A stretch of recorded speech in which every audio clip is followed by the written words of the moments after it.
Steel boots stomping, crashing the floor. Two wild Yinzers kicking through the door. Loud like a jag off at a pins game fight. Brace yourself, this ride ain't polite. Two Dum Yinzers, loud and proud. Heads in the clouds, voices in the crowd. Chaos brewing, they don't play nice. Hold on to your iron and grab your prime anti-slice.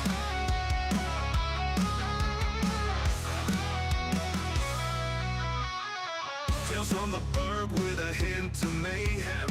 Pierogi powered, nothing can constrain them. Knocking back stories like an icy cold brew. You never know what these two might spew.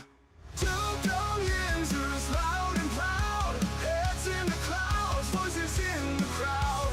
Chaos brewing, they don't play nice. Hold on to your iron and grab your prime anti-slice.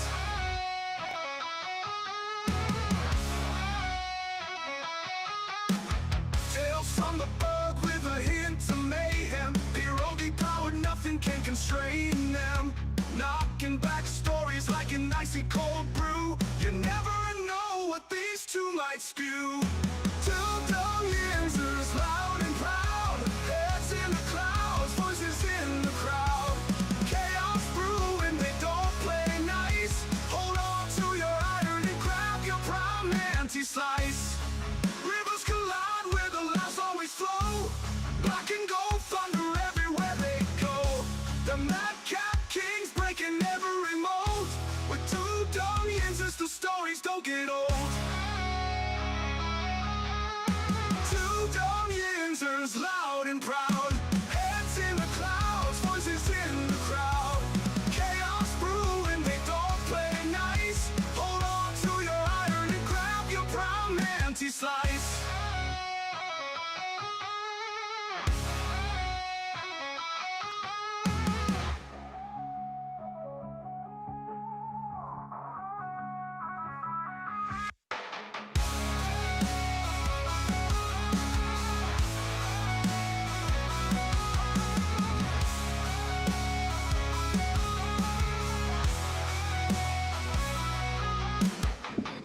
Yeah, good afternoon, everybody. It's Friday. Yeah, you gotta like that. Good afternoon, welcome back, good morning, wherever you may be.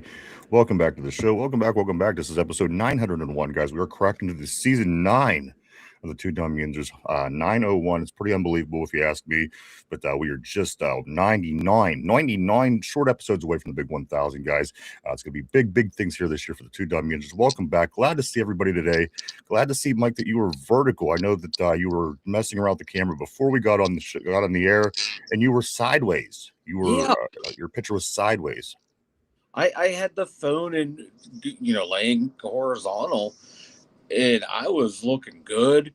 And then the show started, and it made me go sideways, and I had to back out and fix everything. But I'm back. You were back. Look at you. There you go. Nice. I'm just sitting here staring at you. It's been so long. Mike is back.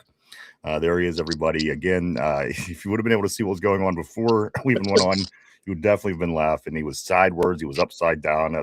Everything was a mess over there, but it looks like you got everything together, Mike. Yeah, I was over here stressing for a good 15 minutes, trying to get everything back. This little camera working for me. It finally looks good. I got background is what it is. And then all of a sudden the camera just makes me look like I'm laying down, like I'm trying to cuddle you and seduce you. And I don't think anyone wanted to see that. No, I didn't want to see that. I got to be honest. Good morning, everybody. Good afternoon. Welcome, everybody. Let me jump on the board here before we do get started. This morning, this is going to be my goal today, is to make sure that we do a lot of communicating with the board because, again, this is a very busy week, and I want to make it up a little bit, guys. Let me jump on the board. TC, my man from Aliquippa. Always great to see you, sir. How are you, TC? Welcome, as always. Ty, my man, what's going on, brother? Always great seeing the great Tyrone, who's got a birthday coming up tomorrow. We'll talk about Ty here in a little bit. He says, Steeler MFX Nation, everybody. That's right, baby. TC says, waiting for the snow to melt. You know what? I got to be honest with you. It couldn't be any colder, too, TC. I mean, we're sitting here waiting for the same thing, and Mike was out and about today, and he said that it was colder than it's been. And I know that it's been dipping down in the negatives And once it gets down to the negatives, it's very, very cold, dangerously cold. And we're all just kind of waiting for this to go away. But if you look at the forecast, it doesn't look like there's any light at the end of this tunnel. But here we are, smack dab at the end of January, heading into February. So I guess if you look at it that way, we only got so much more time. But yes, it is very, very cold, TC. Great to see you, my friend. Tyron, there he is. There's Mike, believe it or not. Maybe people thought that I killed you or had you put away in a basement or something, Mike, but there you are. Yeah, I am in, like I said, man, I am still broadcasting from an undisclosed location. To my right is the corpse of former Vice President Dick Cheney. Somehow I got put into the same undisclosed location, and it looks like they forgot about him. Hopefully you all don't forget about me. You know what? And it's funny because I think you gave it away because the vice president always goes to Camp David. So your undisclosed location may have just been disclosed. But do let me move on. Yes. Hey, Lindsay, how you doing? Always great seeing Lindsay on the terrible board. Hope you're having a great week. I know it's cold. Everybody's trying to cope. We're trying to deal with it and get to some warmer weather, hopefully sooner than later.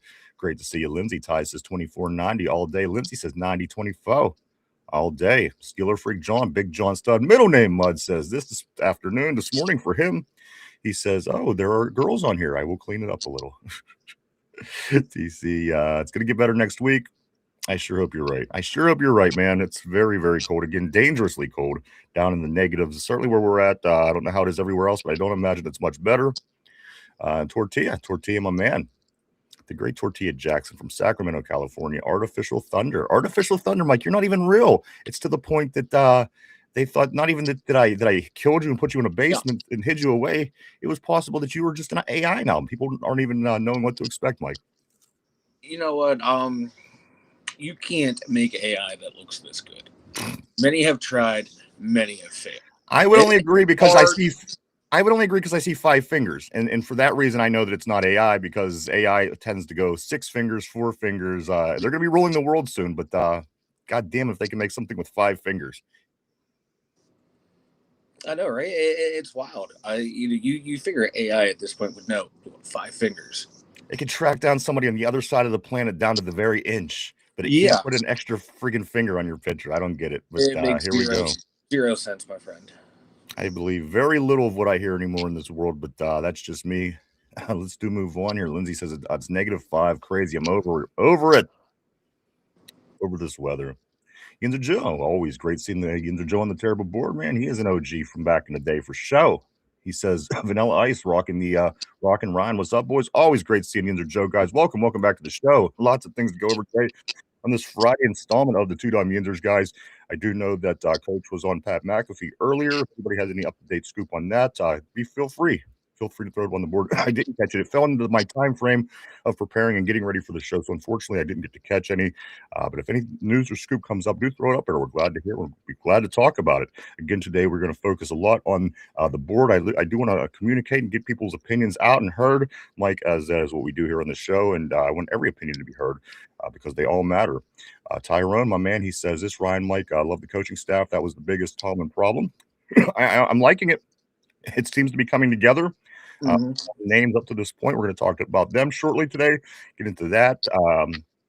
Maybe with some player personnel changes, things like this that might come this upcoming year. What the Steeler team needs to do, and where I think that Coach M is leaning when it comes to the quarterback situation. I have a feel.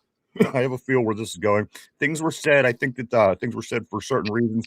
But again, at the end of the day, I think that we all have a feeling where this is going with the quarterback situation in Pittsburgh. We'll get into that and so much more today. Good afternoon, good morning, wherever you may be. I do want to say good morning to Mike Felias. If I'm saying that wrong, Mike, please correct me. I don't want to do that to your name if it is not right. He says this. So who's the future OC of the Steelers? How about the O-line coach? Reminds me of Mike Munch days. You know what? There's some things in place. Some things are happening. One observation that I made early on, and still to this point, is all these people coming from former Green Bay and Dallas jobs. Does that spell okay for you? Again, you could look back at Mike McCarthy's tenure in Green Bay. It was a success. You could look at his Dallas tenure and kind of talk about that a little bit. But at the end of the day, a lot of these guys are coming over that were involved with Coach M in the past, whether it be played for him, whether it be coached with him, whether it be was in Dallas with him, whether it be was in Green Bay with him. So a lot of connections, guys. So for one, you think the chemistry should be a little further along, that maybe it would be instead of you're just you're hiring people that maybe you've never met, never worked with, those kind of things before. So maybe this is an advantage to build some cohesiveness a little quicker for this team. And again, Coach M knows what these guys teach, what it is their abilities are for teaching and coaching. So a lot is going on, guys. Again, we are in this off season that's going to be very interesting, and it's going to be very, very important for the future of the Steeler team as we continue to watch our Steelers year after year after year, certainly for the next 5 years. More than likely, these are the people that we're going to see, the faces we're going to see, the names we're going to hear. So we might as well learn, and we might as well get acclimated to them and get ready, because, again, I think we have a totally doable season.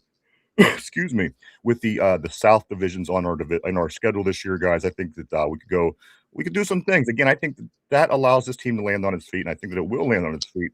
Beyond that, we'll have to see. Again, if I knew anything else, I would be a psychic, and I got to be honest with you, all the radio people that will tell you what's exactly going to happen are not psychics.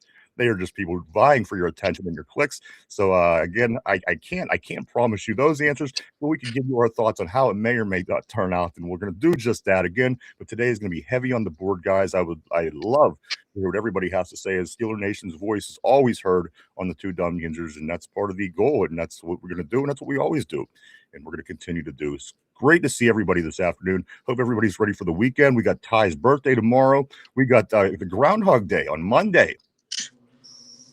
If I could pull my staff together, and I got to be honest with you, we're only about 10 days away from our big meeting here. We do our year-end meeting on the show where we figure out what went wrong and what went right the previous year. And that is coming up in about 10 days. I don't know what's going to happen personnel-wise, but I could just hope that my crew, Derpy, could be possibly available Monday for the Groundhog Day, because I want to know if he's able to see his penis. If Derpy is able to see his penis and not pass his dirt jugs or whatever the hell they're called. We heard the song yesterday.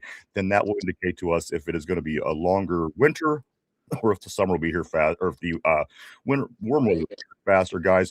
So we're going to be paying attention to all that and so much more, depending on what goes on with him over the weekend. But I do have 10 days, so he better get his shit together, Mike, in the next 10 days, or it's going to be curtains for Derpy. And in the meeting, there's not going to be anybody there to protect him.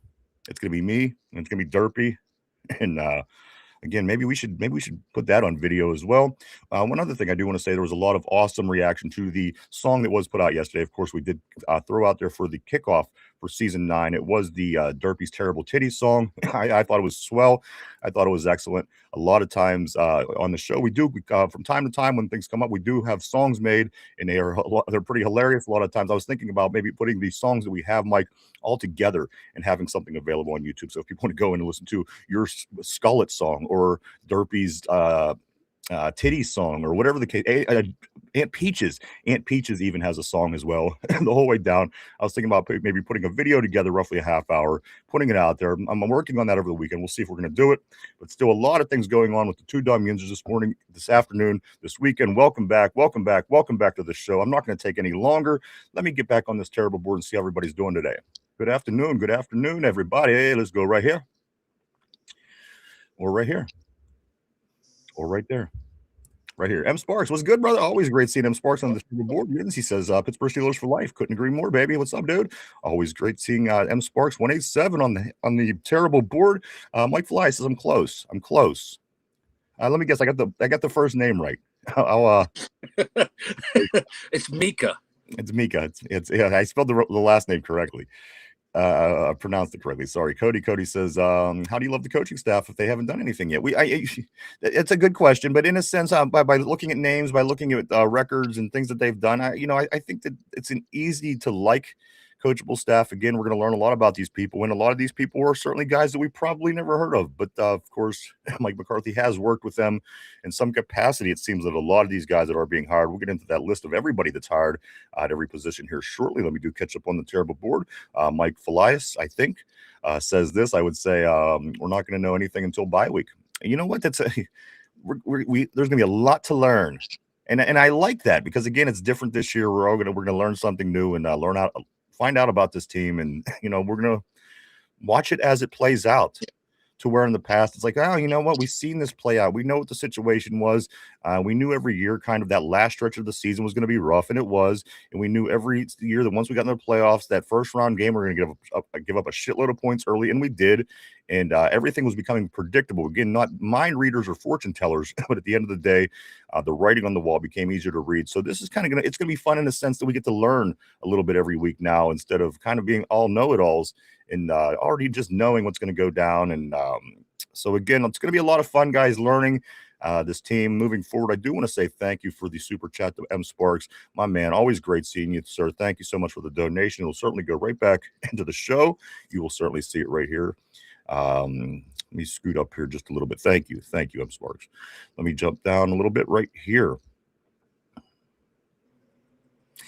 Joe says, I'm sorry, I have to see the end product. I believe Mike McCarthy and the staff he brings in. To me, just because you invite your friends over to a party doesn't mean they'll contribute anything. And you're right. You're 100% right. And we will continue to learn all the way through the 17-game season this year, what it is that this coaching staff, because at the end of the day, they didn't go out and grab the big name, high profile guys, the guys that you would expect to come in and be somewhat successful. These are people that were coaching under him in Dallas, where, again, a couple 12-5 seasons. In Green Bay, he did have a Super Bowl, but at the end of the day, a lot of the other results being the same as Coach T and even Coach Harbaugh. As I do mention, I put those three guys together because, again, their numbers the whole way down the list are almost identical. So until I see otherwise, I'm going to continue to put them in that same group. So we have to see how this plays out. There's no guarantee success. One thing it's guaranteed, it is going to be exciting, and we are going to learn a lot about these names and faces as we do go on. Mike, anything before I do move on the in case you have anything in your mind that I glossed over before I continue? It usually, like we were saying, we know that what the team looks like by bye week. Usually by week 4, that's usually when you can figure out what kind of team you have.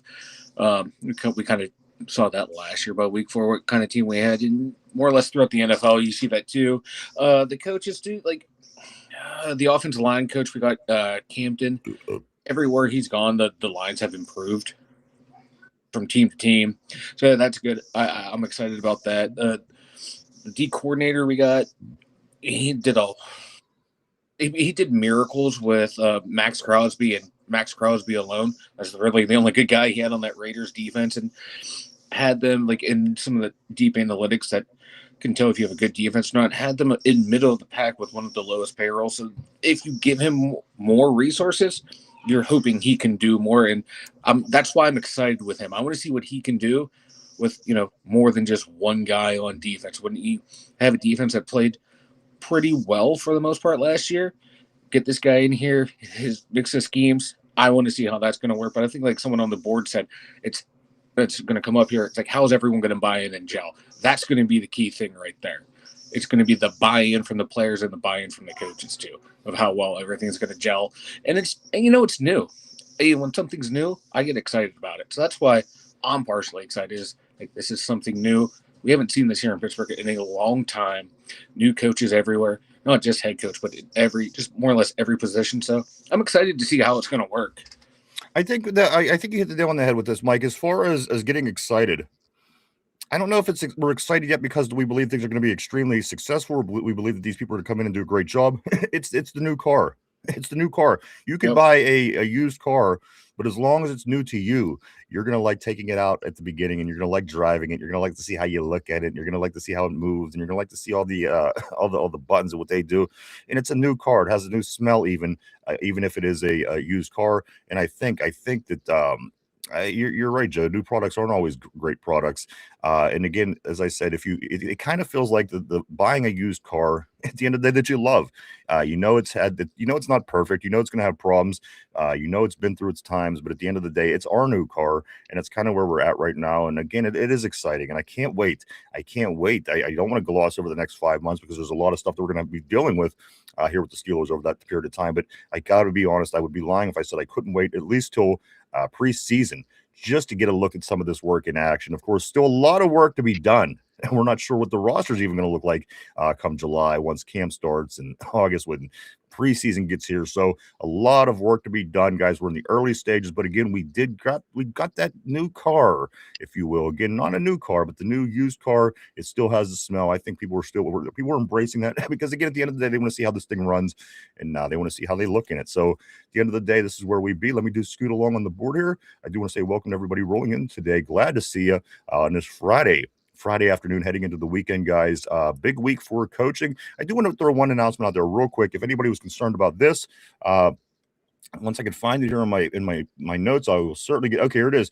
Andy Weidel. Andy Weidel will remain in Pittsburgh. That's right. Falcons hire Ian Cunningham as their GM. Andy Weidel, big news, guys, especially in this process of building this coaching staff, building this team, putting pieces in place, as he has been the guy behind the curtain to Omar Khan. I would certainly, I'm excited, and I think that benefits the Steelers. Certainly, he was here to start this project, and we're not going to have to bring somebody else in to get to jump into the position and try to adjust, adapt, and continue to move in the right direction. So I do like the fact Atlanta Falcons did not hire Andy Weidel for their GM position. It was Cunningham. Ian Cunningham is the GM down there. Andy Weidel is not going anywhere.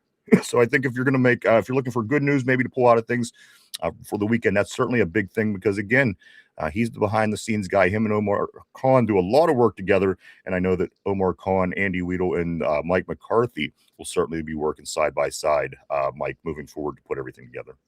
Yeah, and I'm glad we're keeping him. He's down there in Mobile right now at the Senior Bowl. He's still scouting, so that's a good sign. I really like him. Coming from the Philly, out of working under Howie Roseman and learning how to build a team from the inside out. And that was what we have been trying to do. And it's looking like it's taking the step in the right direction, that philosophy. Him and Omar Khan rebuilt the D-line and the O-line.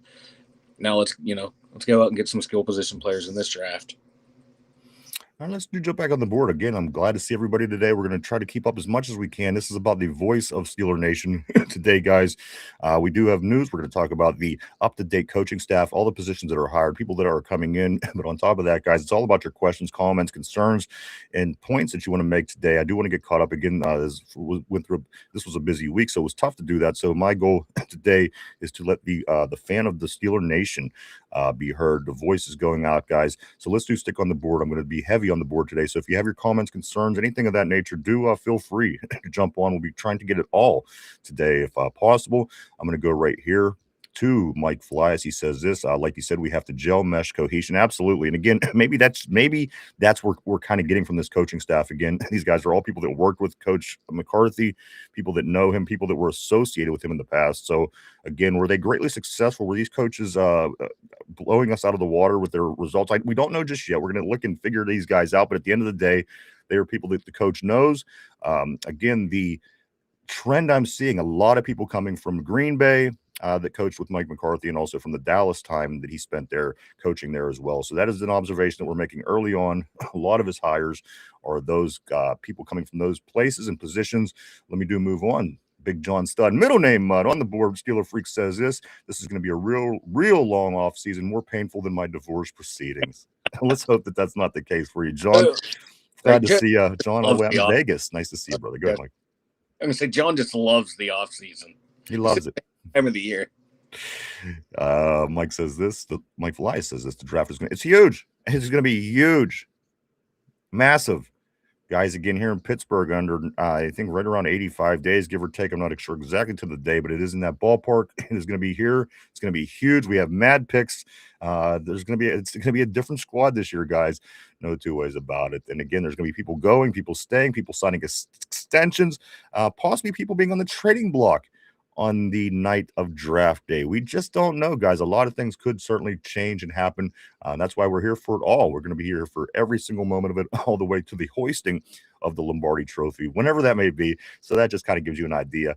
We're going to be here, guys. Let's move forward here on the terrible board. Let's head up a little bit to Mike Felice follows it up by saying this paves the way for Howard, I think. And I agree with you 100%.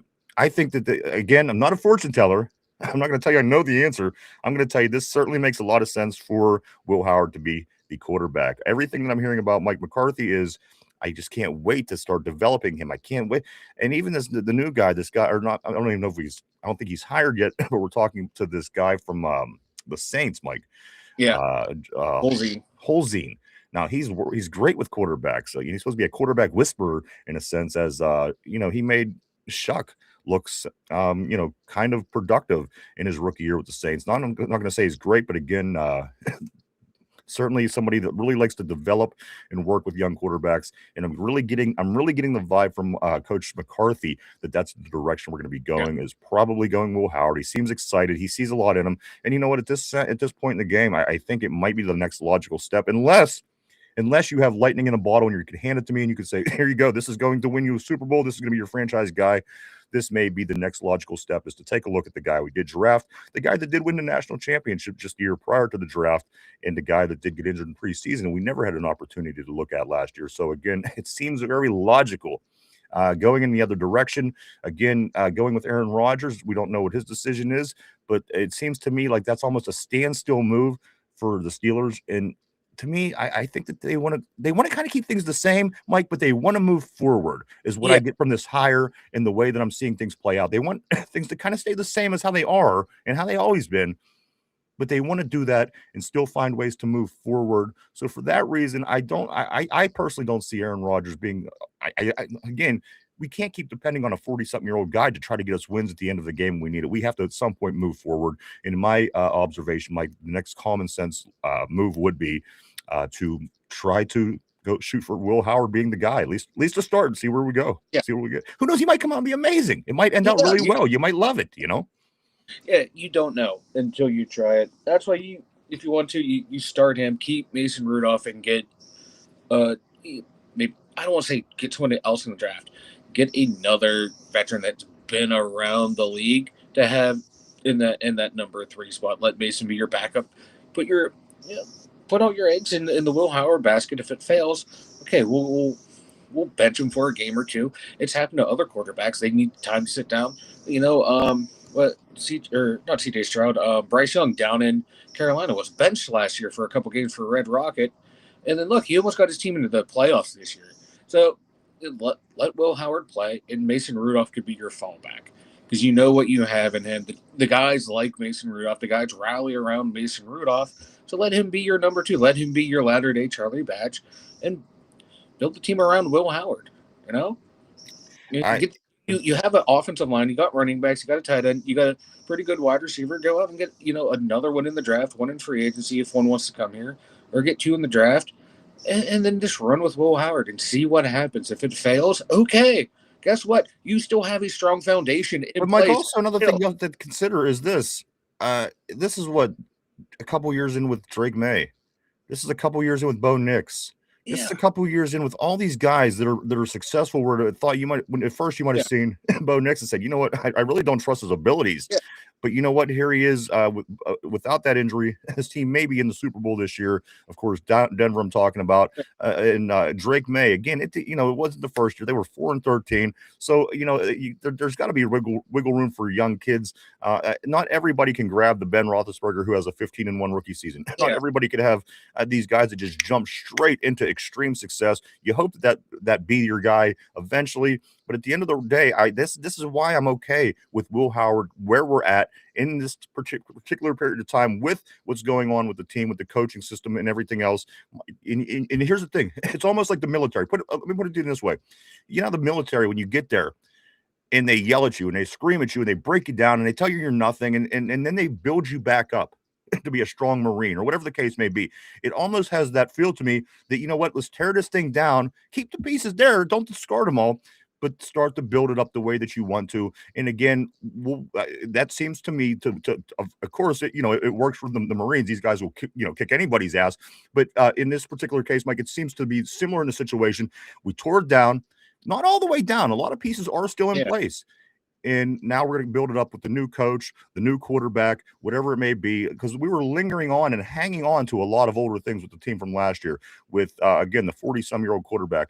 Coach T, some people thought it was past his time to go. Maybe some of these older players on defense that you're spending way too much money on to keep around. maybe it's time to start building back up in the system that we're going to move forward with and make that some kind of beast. And hopefully we could be one of these teams that have a young quarterback that's sitting in the playoffs. Maybe Bryce Young's in Carolina, again, Bo Nix in Denver, Drake May in New England, so on, so on, so on. And that seemed to be the thread, the common thing between all these football teams. So right now, I don't think that's a bad idea. Let's take a look. What else are you going to do? You're gonna rub a lamp and a franchise quarterback's gonna come out and save the day. It's not possible. You don't know the answers. You have ideas. You think how things may work out, but at the end of the day, sometimes they do, sometimes they don't. This seems like the most logical step for me. I think it might be Will Howard time. We got a new coach, new quarterback. Let's see what it yields us. And the thing is, you could always adjust. You could always go with something different. You could always look at midseason trades if it's a disaster, whatever.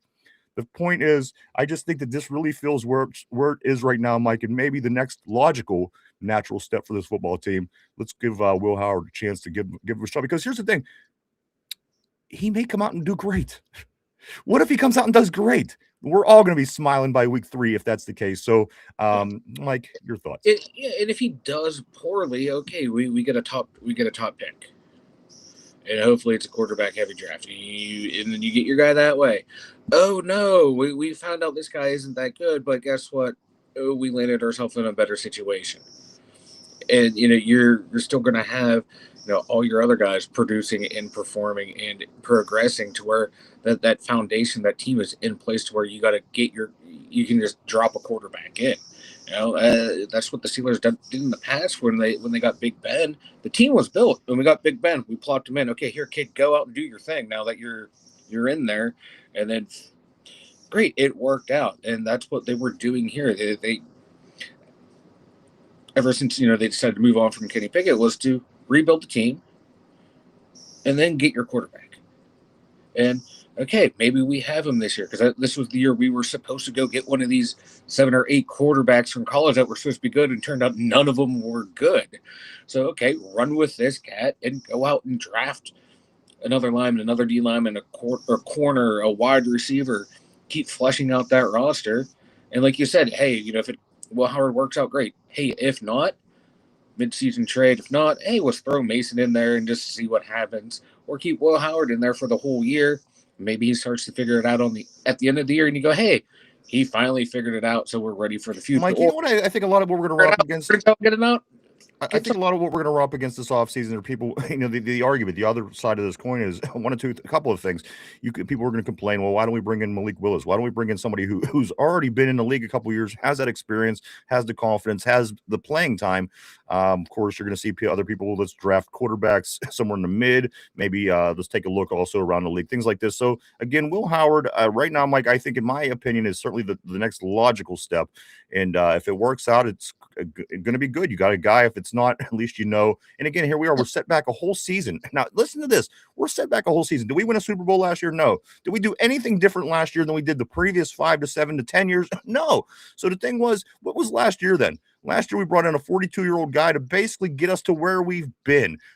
So everything that led us to this point, Mike, it hasn't been getting better. There hasn't been a major incline. There hasn't been any kind of improvement. It stayed the same. So let's just say this does get a little bit better. That's a step in the right direction. We're not depending on this guy that's 42 years old to come back.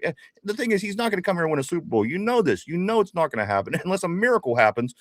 You've seen how the things played out last year. It's just not going to work. It's time for this team to get back into what it is that successful football teams do at this point in its structure, Mike, because at the end of the day, you don't see 40-year-old quarterbacks going and saving the day and taking their teams to Super Bowl. Yeah. Yes, Joe Flacco, he has his days in the sun where he comes and he has great 2 or 3 games for Cleveland and then again in Cincinnati. But at the end of the day, this isn't how you build your team. This isn't how you move forward. I think this is a great opportunity for change for this Pittsburgh Steelers team in its entirety.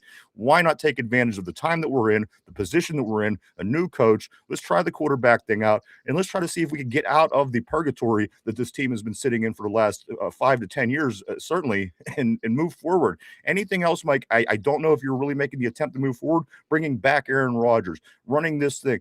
there's a reason that they decided they wanted to clear out all the coaches. Yeah. Obviously beside whoever Mike decides to bring back, but there's a reason for those kind of things, Mike. And yes, Coach T didn't get fired; he stepped down, but it gives us a good opportunity to move forward. I'm not bad mouthing the last guy. I'm just saying for the sake of the future of our favorite football team, the team that everybody's on the board to talk about today. Let's try to roll with the punches here and try what is working around the league, because again, some of the Steeler ways are stale. I understand that you do want to keep the Steeler culture here, and that's understandable, but you do have to learn how to adjust and run with the rest of the big dogs, because again, they're running and we're not. We're sitting on the porch in this first round taking the exit every year. That's the dog sitting on the porch. These other dogs are off the porch and running. We need to get with the rest of the dogs. Yeah, and what's the worst case scenario if you like I said, you put Will Howard in? Oh no, we finished with the top 10 pick, which is what a lot of people have been clamoring for a long time. So might as well do it. Best case scenario, you find out, okay, he's a serviceable NFL quarterback, and you move on from there. And and we saw last year too, like a lot of players made strides. So there's talent on this team. So it's not like you put this kid in there, he's totally gonna shit the bed and the team's gonna lose a ton of games. I don't think. I still think with him at quarterback and Mason Rudolph at quarterback, I still think this is like a 9-win team. Look at the strides a lot of players made last year. A lot of the O-line. Keanu Benton made big strides towards the end of the year. The two rookie D linemen made big strides. James Pierre made major strides this late into his career, looking like a viable piece. Joey Porter Jr. people were talking about him being an all-pro.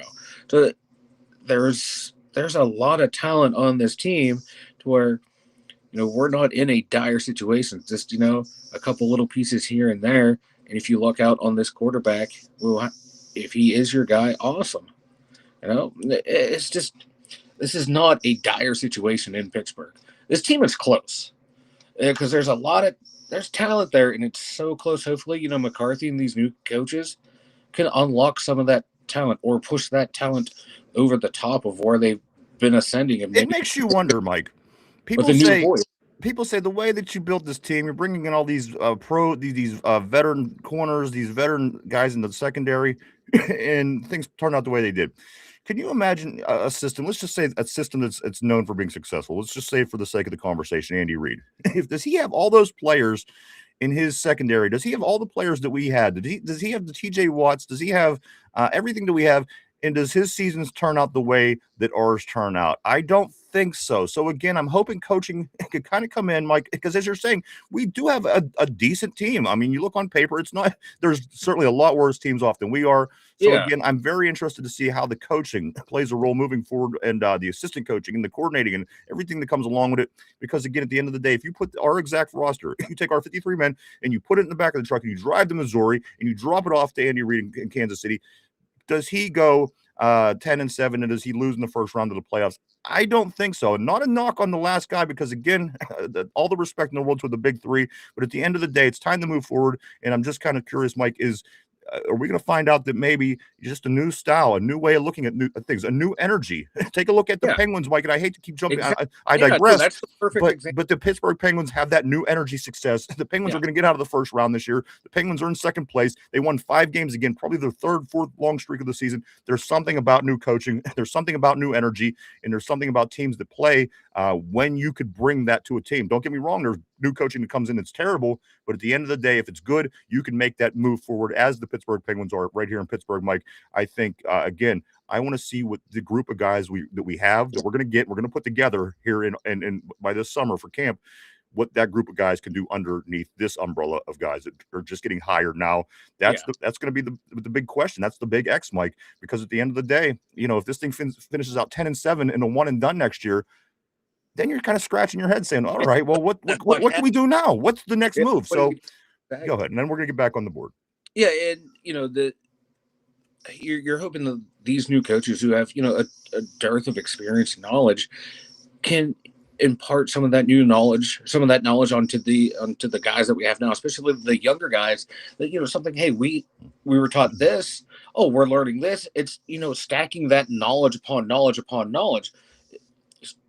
That can help some of these players, like, our D-line coach has been here forever, and he's done a lot of good, but maybe, hey, get an outside voice that knows something a little bit different, and then you add that knowledge to what they already have, and that could be enough to push Keanu Benton over the edge, enough to push YA Black into being a full-time starter, enough to make Derek Harmon a Pro Bowler in year 2. So little knowledge like that coming from coaches, these new coaches, can be a help to these guys, and that's what I want to see, because, like I said, there's a lot of talent here that was starting to play really well towards the end of the year, especially those young guys. Can these new coaches just push them a little bit further?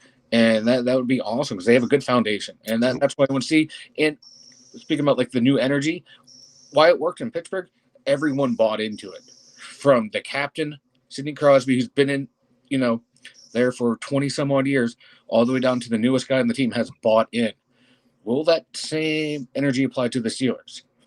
Cam Hayward, TJ Watt, some of those older guys are set in their ways. They don't seem to be that malleable to new ideas.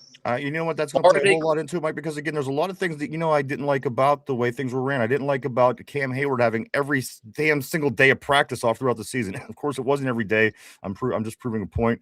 Also, letting your starting quarterback at 40 years old sit out through preseason. There's things that need to change. There's things that teams that win football games do, and there's things that teams that don't win a lot of football games do. I want to take a look at it. I want to get a new look at the new system. What's going to go on with the new coaching staff? Again, I don't want my veterans on the sideline all day, all week long, not doing anything. I don't want my veterans sitting on the sideline all preseason long. It's ridiculous. I don't want to hear with the injury, F the injuries. It's football. Go put on a damn dress if you don't want to get. Come on, you have to play. You have to play. That's the point. That's why you get paid lots of money. They're not saying, hey, here's $20 if you want to play here. No, you got to get in there, get your ass ready, and that's why we didn't look like we were ready to play till the 4th week, because the preseason, the regular season ended up being the preseason. Again, I'm ready for a change. I'm ready for the move. Let's get back on the board, Mike. A lot of things, but let me make one last point to this point. When Chuck Noll left, he had a losing season. Chuck Noll, the great Chuck Noll. A losing season, a new coach, new energy comes in, 11-5 the following season. Guys, there's a thing with new energy. There really is, especially in coaching, especially in Pittsburgh. I think that we're going to land on our feet and be just fine. Like, I'm going to move on the board. All right. Yeah. All right. Yeah. I got to go right here too. I know exactly where we're at. Vegas, always great seeing the great Vegas on the board from Vegas. Vegas says this: the return of Thunder. There he is. The return of Thunder in the flesh. AI, whatever it is. If you believe it, there he is. Vanilla Thunder in the house. Just Learning. What's up, dude? Always great seeing Just Learning on the terrible board. Imagine if the Steelers would tank. That would be a bad franchise. And the thing would be is the last number 1 pick we had, 1970. Think about that. How bad of a franchise are we? The last number 1 pick we had, Terry Bradshaw, 1970. We're pretty terrible, I guess, right?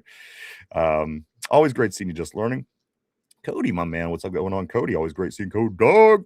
He says this: agreed. If anything, I'm mad. We still have Khan. It's his fault we didn't have a wide receiver 2 last. It's certainly you can make that argument. You can make the argument. We went 2 years without a wide receiver 2. I don't dispute that. Make it make sense. That made sense. The fan base called for it all season. He did nothing, and people are going to go, well, they don't have to listen to the fan. But at the end of the day, we had no success from the system they decided to go with. So do what you want with that. I don't disagree with you, Cody. Vegas says, how many picks do you think they'll actually make? Well, we have a 12 or 13 right now. We have 12 right now. It all depends on the compensatory formula coming out, because it's projected for 12. Let's say out of those 12, if we don't, I'm anticipating trades up. So I think we make about 7 picks. All right. Mike Felias says, damn, Phil retired. I thought Jerk Jug's talking about the, of course, Groundhog Day, which is soon going to be Derpy's Jugs Day by popular demand. Let's move forward here. Khan. And again, I'm going to stick up for Khan for just this reason. He's not afraid to pull the trigger, and I like that. Again, his decisions to kind of put the team together the way that he did, again, with no wide and my argument was this: what happens if DK Metcalf gets hurt? What happens if DK Metcalf is not available? And everyone said, don't say that. Don't say that. And I was like, it's a very possible thing that could happen. And it didn't happen. However, he wasn't available in the most important time of the season, the last 2 games that we needed to win due to another reason. So again, at the end of the day, I applaud Omar for the way he pulls the trigger. I like that. We're bringing in guys the way we never did before as far as free agents go. And you always sat back and said, wow, why did these guys get all these free agents, these big names, and we never do? I like that about Omar. But again, some of them other decisions, and I don't know who that all came down to at the very end, but to have one legitimate wide receiver in your wide receiver room is not good for any football team. I don't care what anybody tells me. Everybody tells me, well, some, people say, oh, this team does it. Well, you know what? Look what's happening. We're not a good football team. We can't experiment in these kind of areas. You have to have a couple of wide receivers on your team. Come on, Mike. In my opinion, that's one of the biggest no-brainers in discussion. And kind of like John always says, like, what wide receiver who's a free agent would want to come here? The offense has been played, and then so that's probably limiting who you can get. No, it's not, because again, Mike, these guys are pros. These guys are work. This is their job. If you pay me X amount of dollars, I'm going to come play for you. And again, at the end of the day, if you're not working, or if you are working, and maybe this, okay, maybe you're not going to run. Maybe you're not going to be able to run out and get the Devontae Adams or whoever the hell we were talking about. But there's going to be guys that you can't tell me that there's nobody available that wouldn't have been worthy of bringing in to play. I don't buy it. I just don't buy it. I don't buy it. It could be that, or with the trades too. You saw why some teams made trades elsewhere. They thought they were going to get better draft picks for the deals that they made. And when you have two similar offers, you're going to trade to the team you think might finish worse. So, and I think what's his name went to Jacksonville and actually worked out in their favor for the Raiders. They end up getting a better draft pick out of it. So that stuff's going in there too. But I'm hoping this year, with Mike McCarthy coming in, potentially new quarterback guys in the offseason, like, yeah, hey, man, we'll come to Pittsburgh. Or they get really aggressive in the draft and grab a guy in the first round in the third. You know what? It's a new age. It's a new beginning. Never know. Yeah. You never know. Never know. I do know that they want to hit a grand slam, of course, with the draft in Pittsburgh this year. Tortilla says, I think we make 8 picks. Vegas says Derpy's boobs are bigger than the mini stripper's entire torso. They sure are. They sure are. Cody says this, all you guys have your hopes up for Quan. We'll probably draft all these defensive players and start the year with Jonnu Smith, Roman Wilson, Calvin Austin III, DK. Sign me up. Mike Felias says you shouldn't have a high moving on me again. Let's scoot down. He says this, you shouldn't have high expectations in the year. That's the thing. I think the best case scenario is that's something we do have a good season, and perhaps some things do work out in our favor. And if we do win a playoff game, or even if we make the playoffs, I think that should be an accomplishment, certainly in the transition year.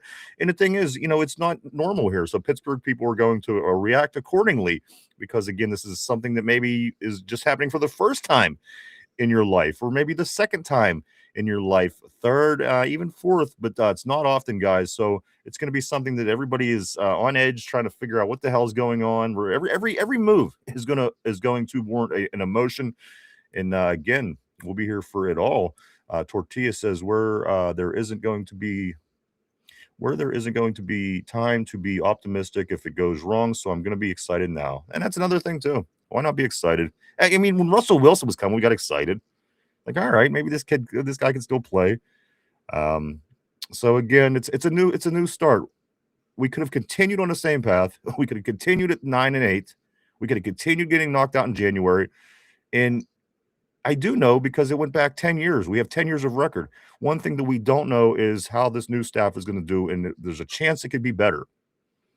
So for that reason alone, I will get excited for now.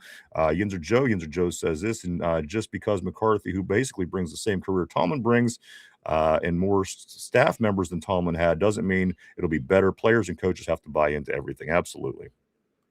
And it can be, of course, a bigger coaching staff. They're saying that it's more than likely going to be, obviously, with adding positions on the line, things like this. We'll get more into the guys and names shortly. Cody says this, I have zero faith in Omar and ownership. Dude knew we needed a wide receiver, did nothing, he said about it. And yes, that guy is still there. I mean, it's an argument. The thing is, I think that is a big whiff for sure. But of course, there are things that I do like about the way Omar does this position as well. So I'm not totally all out on him. There's certain things I do like, and again, we'll see how this wide receiver thing plays out, and also other things. I mean, maybe we'll be playing, in debt at other positions at some point. We'll be able to go off of that. But from what we know now, let's go forward, see what we could do, and then we'll base it off of that. Like, we've seen the failures early with Omar. Let's see. We'll continue to monitor if there are more and if the successes keep up with the failures as well. Again, everything isn't perfect. If they were, we'd be winning Super Bowls every year. Yeah, and no GM's perfect, and there's been more hits than misses. I would agree. Definitely more hits. Even Quan Alexander, the short period of time he was here at linebacker, I thought that was a nice pickup. Again, he played such a role in that defense. So again, so many there's hits and misses everywhere. Yeah, been great at finding guys late in the season to plug holes, to fill in for a little bit. And, it's just glaring at we can't solve the wide receiver position. Yeah. And again, that's not that difficult of a fix. It's not. That's why, I'm hoping this draft will get. I think too they were hoping that CA3 and Roman Wilson would make the jump, and they did not under this offense. So I think they put their hopes in that basket, and it failed them.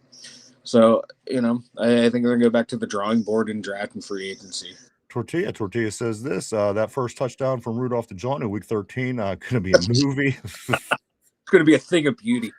Tyrone, Cody, this draft full of wide receivers. That's what I'm saying. I think the wide receiver problem is going to leave us this year. I think that we're going to definitely get somebody in the draft that's going to make it worth our while. If not the first round, early, and if not early, multiple times. I think the wide receiver position gets fixed this year. I don't think that's going to be much of a concern, especially with the attention that Mike McCarthy is putting into developing Will Howard. You're not going to have no wide receivers if you're trying to develop your young quarterback. So again, at the end of the day, I think that all starts to fix itself, Cody. I wouldn't dwell on that one too much. Again, I think that it will end up fixing itself this year. John Steeler Freak says this: I'm smoking sour diesel, 35% THC.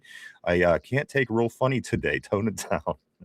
Well, you know what? We were gonna maybe we'll just wrap up the show with terrible titties today as we go into the weekend. We'll keep it low key. We'll try to hit on some points. And again, I want to focus mainly on the voice of Steeler Nation, guys. I'm going to go to Cody. Cody says this: why do we even have Con? He's supposed to be a cap guy. He messed up TJ's contract and is paying all these idiots. Get rid of him and give Weedle his job. But Weedle does have his job. He's coming. Oh, give Weedle Con's job. I see what you're saying. Mike, real quick, because we do have to keep up with the board. You want to take that? No. Okay. Let me move forward. Let's see. Tortilla also says, my fault, Steeler Freak. I got you. And Joe, new products aren't always good. It's true. But you know what? The old ones that weren't getting you to where you needed to be were something that you have to move on from eventually, because if you try to drive that same car that don't work for 10 years, you're not going to get to where you want to be, are you? It's just going to keep doing the same thing and breaking down and just not getting the job done. So at the end of the day, I think it's ultimately a step in the right direction. You like it, you don't like it, you like the old guy, you don't like the new guy, whatever the case is. I think the move is where we need to be right now. And I guess the rest we'll have to find out as it plays out. It's just it is where we're at. M Sparks says this: buy in or ship out. There's a new sheriff in town, and he's from the 412. Absolutely. I know, and I know that's going to bring Pittsburgh people together. I know it is. I know that there's a lot of Steeler fans around the world, but people in Pittsburgh itself, I think, are ultimately going to like this. He's very, very Pittsburghy, if you would call it that. Let me jump into the next message here. SC, what's up, SCV? He says this: you're calling our new coach a Rooney. Y'all calling our news coach a Rooney Rule. I don't even know what that means. I'm calling our news coach a Rooney Rule. Yeah, this guy spammed that comment like 4 or 5 times. That's why I put him in timeout for a half hour. Gotcha. Good move. Let a little timeout corner like the little kids in class, and just let him sit there and think about what he did. Ty says drafting the bird can't wait. And you know what, Ty? For your birthday, we're gonna make it up for you, man. When we all get together at the draft. Ty's coming into town. Anybody else also coming into town, and people that are here, of course. We're gonna get together. We're gonna do a lot of big things. People Duquesne Pilsner. The beer will be flowing. The fun times will be had. We'll certainly make sure we get you your birthday celebration, Ty, that week for sure, my man. Can't wait. Let's move forward here. Okay, I see what you're saying with that, dude. Gotcha. Yeah. Steeler Freak says there's an old movie with Kurt Russell named Used Cars. Very funny flick. Remember what that old man did down in Arizona, though? Every once in a while, you get somebody that's been around, Mike, that you wouldn't think. Oh, this Kurt Warner. Jeez, oh, man. He was in a Super Bowl 11 years ago. What the hell does he got? Sometimes you could kick the rust off and get something out of it. And I guess that's not 100% proof, but sometimes it works. But let me move on here also. Yeah. Yeah. Sometimes I'm sober, sometimes I'm not. Right. Right. Mike Felias, got to have optimism. It's all about putting your defensive playmakers in position to make plays. We're sticking to a 3-4. I mean, you have to be excited on the edge of my seat just for the draft. Absolutely. I'm going to skip over SC. I don't know what his deal is, but I'm going to skip over that. I'm going to go to Michael R7B4J. He says, let's sell this car. He says, let's sell the car. Welcome to the board, Michael. Great to have you. Tortilla says, in Madden's newest update, they gave the Cowboys their 3rd round pick back and ruined my franchise. They're fucking you. They're fucking you. Ralph Metzger. I do want to say welcome to the terrible board. He says, can't wait for the Steelers Nation to get you some Mickey boy. SC, I'm going to skip past him again. Michael says this, way too many Cowboys coming over. We don't want their culture. And that's the thing. Another thing I thought too. How much do we want to be like the Dallas Cowboys of the last 30 years? They're the only team in the NFC that has not been back to the NFC Championship since 1996. So, again, code it any way you want. It's just that's the point. Yeah, but God, they brought in their offensive line coach, and they've always had really good offensive lines. No matter who they've had play on that line, they've always had good offensive lines. So I'll gladly take him. All right, let's move on. Steeler Freak, it's about getting a quarterback that could win Super Bowls, nothing else. Tortilla said, one comment is good enough. Talking to SC, who comes in totally incognito. It's always the people that have no name, no faces that want to make these kind of comments. So again, we will continue to pass him by as he hides his face in the shadows. Let's go right here. The BC Bucket. Face blue smiling. I'm not sure what that is. Yinzer Joe says, I'm in a weird situation with buying in to my team. Last few years, I was really excited about the who, what, where my team was, and I was devastated with all that is new. If a bearing fails, we do. The BC Bucket also says this. It's every year, man. We are just the Cowboys of the AFC North. Get hope every season just to be painfully average. You know what? Isn't that a lot of teams, though? It's until you get it together, like the teams that are getting it done right. It is. There's a certain formula in this league. Again, you can't deny the teams that are good or the teams that are good. They have a thing. The teams that are average are doing the same thing, and the teams that aren't good, they tend to run the same way. So again, at the end of the day, ultimately, BC Bucket, you're not wrong. Maybe we could try to change that trend moving forward, possibly. Steeler Freak John says 30 is a stutterer. I think that is going back to that.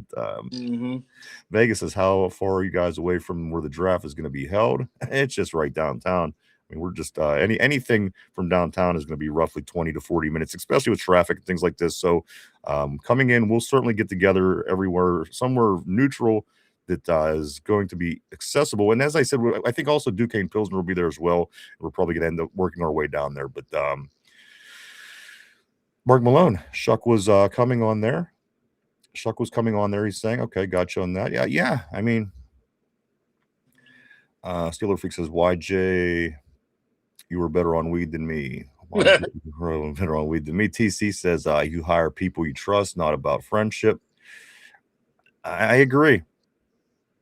I don't think you want to turn down that road of being the guy that everybody likes. I'm just saying. At some point, you have to prove yourself as being a good boss first. You have to prove yourself as being a good leader. Now, that's not saying there's communication and you have to have people have to buy into what you're saying.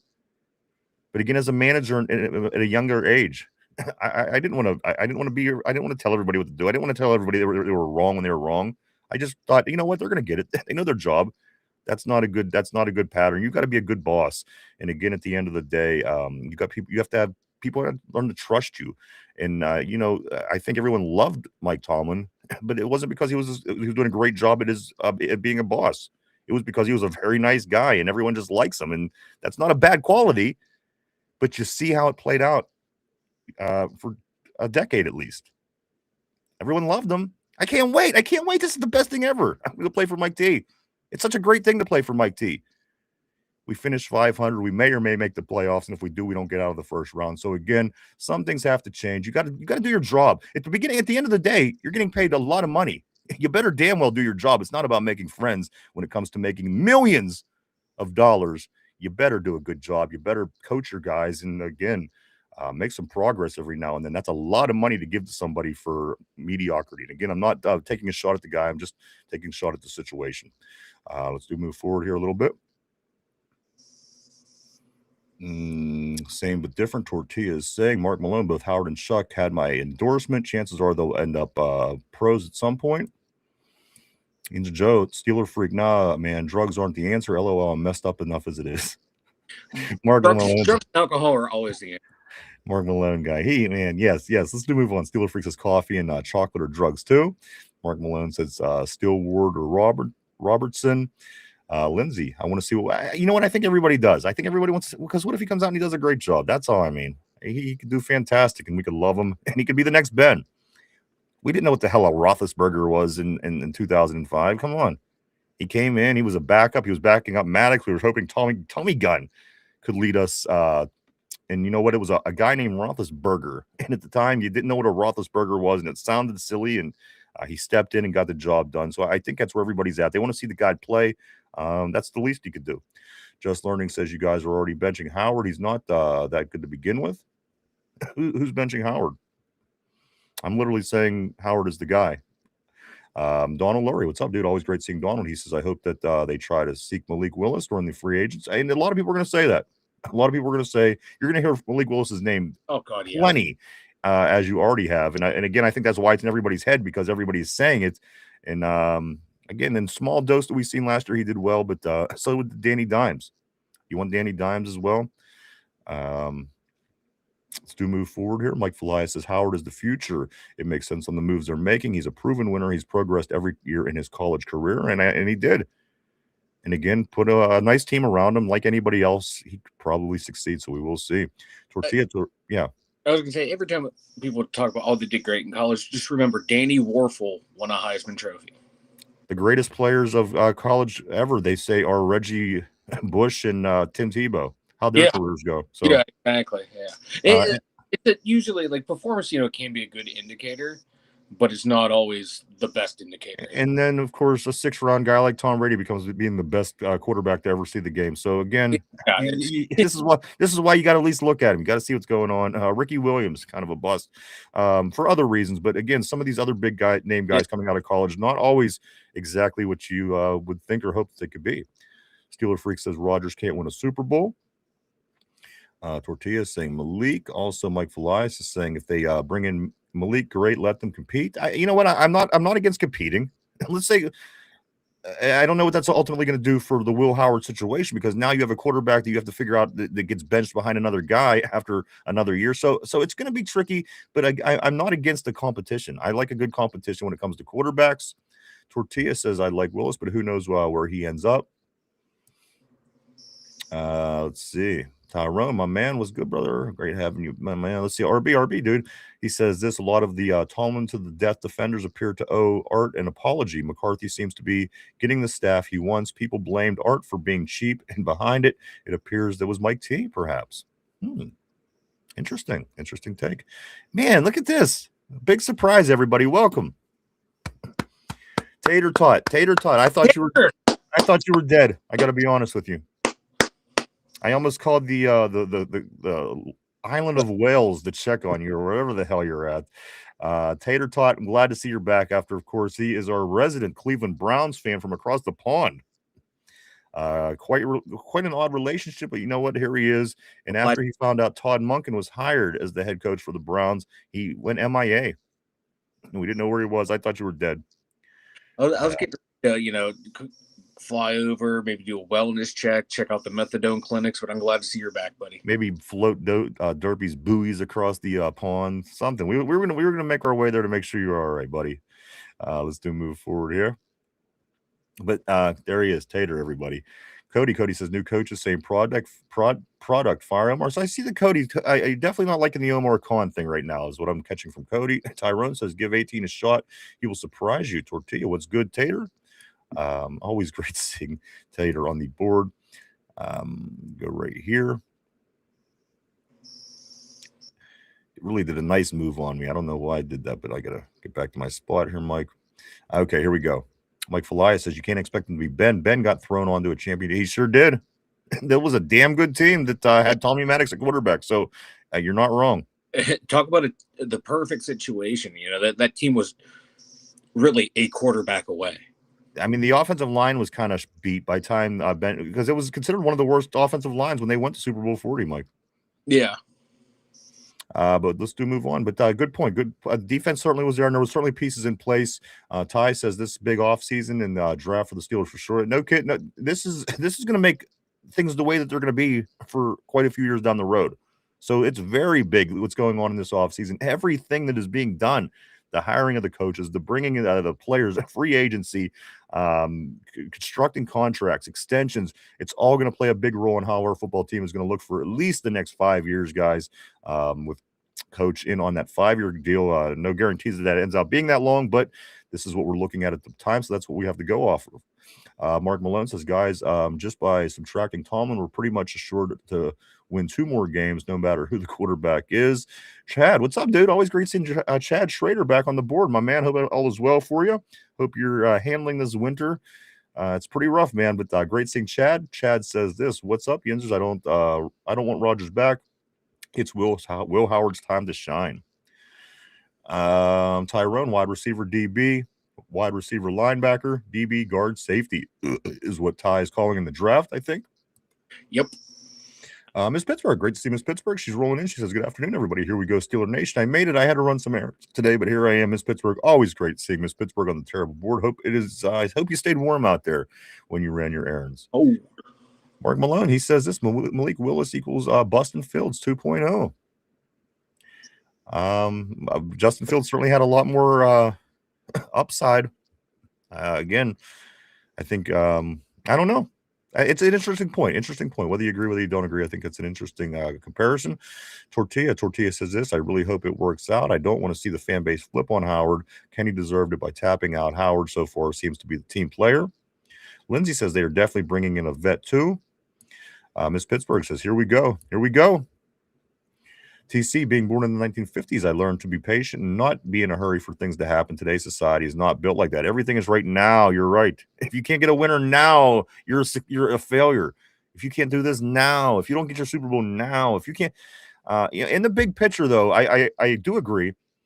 But some of the other things as well, in the shorter term, long-term situation, as far as the way things have been going for 10 years, waiting is one thing, but again, this was time for change. And again, I want to see change. I don't want to see more of the same. We have to obviously make our changes if we want to improve. But ultimately, I do agree with you. Mike Felias, he says this: look at Bo Nix, look at Drake May. I mean, they took a little to adjust, but they're franchise QBs now. They are. They could have either one of those guys were going to be in the Super Bowl any way you slice it. So that's kind of something. When was the last time we were there? Steeler Freak says Sam Darnold will get retread quarterbacks buzzing again this offseason. Probably. And you know what? Danny Dimes is probably going to be one of them, unfortunately. Somebody's going to take a chance on that guy. Well, with the blown out Achilles and the way he was playing before then, he'd be stupid to do that. You think he's done? You think nobody's going to hire Danny Dimes? Someone will, because someone's going to be dumb enough. Exactly. But once he started playing real teams, it was the beginning of the end for him. Then your Achilles that late in the season, he's not going to play next year, and it's going to be a whole nother year. It's Cody says this: good luck. Con will probably draft O-line, defensive line, outside linebacker, safety, and then sign a wide receiver at the trade deadline. Hell yeah, sign me up, Cody. And even the draft, Mike. I mean, you make the argument that there was no wide receivers out there for 2 years. They never went after anybody that was worth it in the draft either. So again, you have to really look at the approach that we had to the wide receiver position over the past couple of years. In the third round, there was a lot of hoop with that pick. Who is it? Roman Wilson was a third round pick. And how did how did that play out? A lot of people were hopeful based off his Michigan tape. He looked like he'd be a pretty good route runner for the team, and it just never developed. But Omar got the guy, and again, is that Omar's fault that it didn't work? So that I think that's the point. It's That's the point that's being made. What can be done with the guys if he gets them? And obviously, zilch. I would say negative when it comes to somebody like Roman Wilson. I can't even understand why the guy couldn't earn a spot on the field after. Yes, first year he had this. He was out all season with the injury, but last year the guy still at week 17 was not getting any reps, very minimal. So again, that's I think the point of what is being said. Let's look here. Corey, what's up, dude? Don't drink that. Corey says this. Let's go get that offensive coordinator.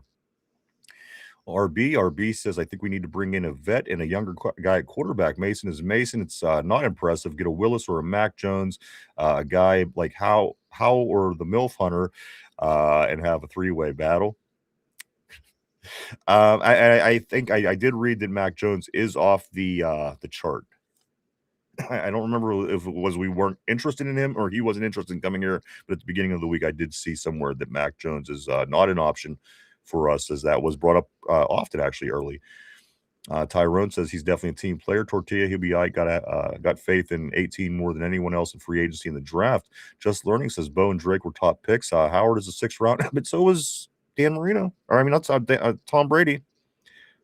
So again, I get the point. Higher picks generally you would think will do better. But again, there's some late round guys. Brock Purdy got his team to the NFC Championship. He even got to the Super Bowl once, didn't he? Like Brock Purdy was in the Super Bowl as well. And these were 6th round guys. Played really well in the Super Bowl. Mr.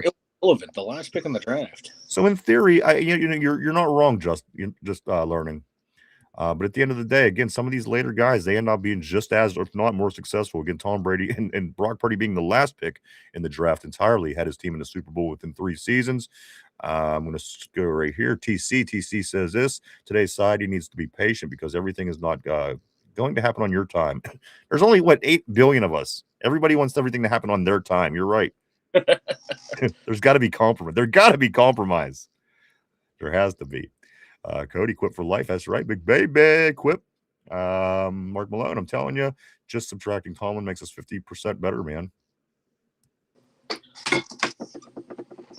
Mike's apparently. Whoa. What was that? Go ahead. No, I'm back. I know. Believe me, I see how everybody's seen. People on the other side of Pittsburgh seen that face when it popped back on. But let me move on. Tyrone says, Cody, if Omar F's up this year, I feel you. Let's see what's up. Tortilla definitely need to bring in a vet, and it wouldn't surprise me if we cut Rudolph before the season after we sign and or draft a quarterback. At this time, he's just a stable body, Mason Rudolph. You know what I mean? He's able to step in a pinch. He knows the system. He knows everybody around him. He's probably not going to do anything. He's a serviceable backup at this point. I truly do think with Mason Rudolph. And again, he managed to come in and win games sometimes when we need him. And of course, he lost the Chicago game, which could have been a big win for us this past season. But besides the point, he's a backup at best. Mason Rudolph is not in any kind of competition, I don't think, for any starting position, especially for us. Perhaps if there's a devastating injury along the way, but I just can't imagine. I can't imagine in the brainstorming people were saying, you know what, Mason Rudolph's got to lead this team if we want to do better. I can't see that. I just can't. Tyrone, I'd like to draft 2 wide receivers and sign 1. John says, odds, Derpy's fun bags. Derpy bags, Rihanna are the same as Rodgers wins in Super Bowls. Tater, Highland, look at this. Mike, did you see this with the hearts and the kissy faces and everything with Tater here? No. He put up a high Lindsay and it has like a face with the hearts and the little kissies everywhere. Creepy there, Tater Tot. Let's see. He's gonna go to get his passport and they're turning his ass down. You watch. Consent is sexy, Tater Tot. Tyrone says right now it's DK. Oh, where'd it go? Right here it's DK Roman. Ben Skoranek, shake my head. Lindsay says, hey, Tater. Mark Malone, we could bring in Brian St. Pierre, of course, the backup back in the day out of Boston College, number 2, if I'm remembering right. The quarterback, Cody says Omar Khan is a bum. Cody says TJ's contract is stupid. I agree. Also, RB says, I don't want to have a bad year now. The Tomlin apologist will be out in full force and make it impossible to actually follow the team. No logic will stop it. Not fair to MM to push a losing season. Cody says Ramsey's contract is stupid. Also, Somber says Cody's contract is stupid. Ty says I agree on the J Ram as well. Queen's contract is stupid. Also, Cody is saying. Armac, I do want to say what's up to you, bro. Always great seeing Armac on the terrible board. He says, bring back Ramsey. Tyrone agrees. Jonu, Tortilla, yeah, Cody makes make too much money for real. What kind of money is Cody? He's killing it down there. He's killing it in Texas. Be great. Good to hear. I love to hear it. We might have to advocate for Cody getting cut. He might be getting paid too much. Cody says, oh man, Omar Khan, your cap expert, get rid of that bum. Excuse me. RB says it's not even close. The TJ Watt contract is the worst. Might even be top 5 in the league. I agree. It is a terrible contract, and we're stuck with it. And it's too much money, and it's quarterback one money. And I'm not even talking quarterback one. It's franchise quarterback one money. It's going to a guy that may or may not make a big play for you in a game from week to week. Again, this is Patrick Mahomes kind of money. This is money to people that are getting their teams to the Super Bowl. I couldn't agree more. The TJ Watt listen, I don't not like the guy. Whatever. He's, he is what he is. He had a bad year. But at the end of the day, that is, again, franchise quarterback money that we have going to that one guy who, again, may or may not make a big play to help the team. If we're in that situation where you need to be, you're down less than a score and you need a punch out, you may or may not get that from the guy. Again, that's a lot of money. It's a lot of money, guys. I don't think the guys are wrong with their comments entirely. Tortilla says Rooney probably writes Watt's contract off in taxes. TC says this. I said before, Pittsburgh fans are spoiled and wants things to happen now. Learn to deal with reality and stop complaining. At the end of the day, ultimately, that's true. I don't know if we're spoiled. Again, I say be unapologetically a fan. Do your thing. Be a fan the way you want to fan. That's your business. Nobody can tell you right or wrong. But at the end of the day, the big picture in what you're saying, I do agree with. Nothing comes overnight and nothing's easy. If it was, we would all be whatever we dream to be now. We'd all be quarterbacks in the NFL, whatever the case may be. And that's just not reality. I think the better you understand that, the better off you are. RB says paid a guy off his past and not what he's going to bring to the table from now on is idiotic logic. And I think that's going to the TJ Watt, maybe what he's got going on with him. Tyrone says, yeah, but Queen with production worse in my opinion is trash. Let me scoot up a little bit here. Cody says he's not even the one drafting these players, and Weedle is make Weedle the GM. But they all have their hand in it, believe me. Omar and Andy and Coach, and there's a lot of people in those war rooms, man, on draft day. No two ways about that. Ty says TJ just had a year off. Just had an off year. Gotcha. RB says this year he's been terrible besides a splash here or there for 20 games. And I think you could make that argument all the way back to the final run of not last season, but the season before when we needed to win and we needed TJ and he put up goose eggs the whole way across the board. Again, yep, 90. Lindsay says she loves her 90 here. Tater, this is interesting from you. And here's the only reason I'm going to talk sense with you is because TJ's numbers are literally better than Miles, except for one that he just accomplished, and he only has, a half. I think he's a half a sack better than TJ is in the big record. I think I don't remember what the exact number is, but to say that Watt is overrated, and he is, but the only reason I'm making this argument is because Tater is a Myles Garrett fan, and I need to justify things because again, pound for pound, TJ's numbers are all, except for one of the later ones, better than Myles Garrett. So, yes and no. I don't think he's underrated if I'm talking to a Browns fan. If I'm talking to Steelers fans, yes, I do think he's overrated. Does that make sense? If I'm talking to somebody that supports Myles Garrett, look at the numbers. He's not. But again, at the end of the day, if you're talking about our team and what's best for the team, I do think that he is overrated. So do what you want with that. I don't know. The thing is that Myles Garrett was the first overall pick. TJ Watt was the 31st overall pick in the same draft. And up until last year, TJ Watt had outperformed Myles Garrett every single year. But as I watch these two players, Mike, I got to tell you, I really like to watch Myles Garrett. I like what he brings to the table. When he's in the middle, mixing it up. He's on the outside. He's in the middle. He really does a lot out on the field. So at the end of the day, he's a hell of a player. Did you just have a heart attack? Yeah, I did. Just like my entire camera just fell and broke. I'll back out. I gotta fix this. Well, at least it's just the camera. I really felt that you had a heart attack and just died on the show. Yeah, I'll be right back. All right, do your thing, man. Let me just scoot along on the board. That's how I imagined that a heart attack in real life would take place and how it would look if it would take place. Let's do jump on the board as Mike does get this ready. Somber says man down. Yes, I don't know what the hell that was, but I seen it play in real time, and it was something. Let me do move up here. Max says statistically off here, but he made great impactful plays, a few missed sacks, and I'm content with his performance. For the money of quarterback one money, though, Ryan, I think that's what really evens the question out, because that money could be used doing so many other things, and for the guy to make a few of the big plays, and again, it really benefited Coach Tomlin, because most every game that we played was decided by 7 or less points, 10 or less points. So at the end of the day, it really put him in a position to be successful by doing these things. Let's say we're a better team. We have a better offense. We're beating teams now by 10 to 13 points a game. His strip sacks aren't as important in that situation. They really played well to the way things were going under the Tomlin era. So again, I just think it's a lot of money to pay somebody that is that spotty in their production. It just is a lot of money, and so many other people could be making money or brought in, or we could be making improvements, and it's just on spotty plays that we're happy because the dude will make a sack every now and then.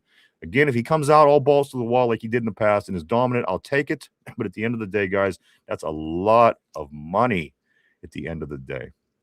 Yeah, a shit ton of money. And, ever since that Defensive Player of the Year, his performance has gone down. And he's getting injured more and more. And, he's not as strong as his brother was, to where when he had those injuries and lost his explosiveness, he can rely on the power game. TJ Watt cannot rely on the power game. He has to rely on his quickness. And that's where you're starting to see Myles Garrett start to produce more and more while Watt's going down. Myles Garrett can still use power if he loses his quickness. And he hasn't lost a step yet.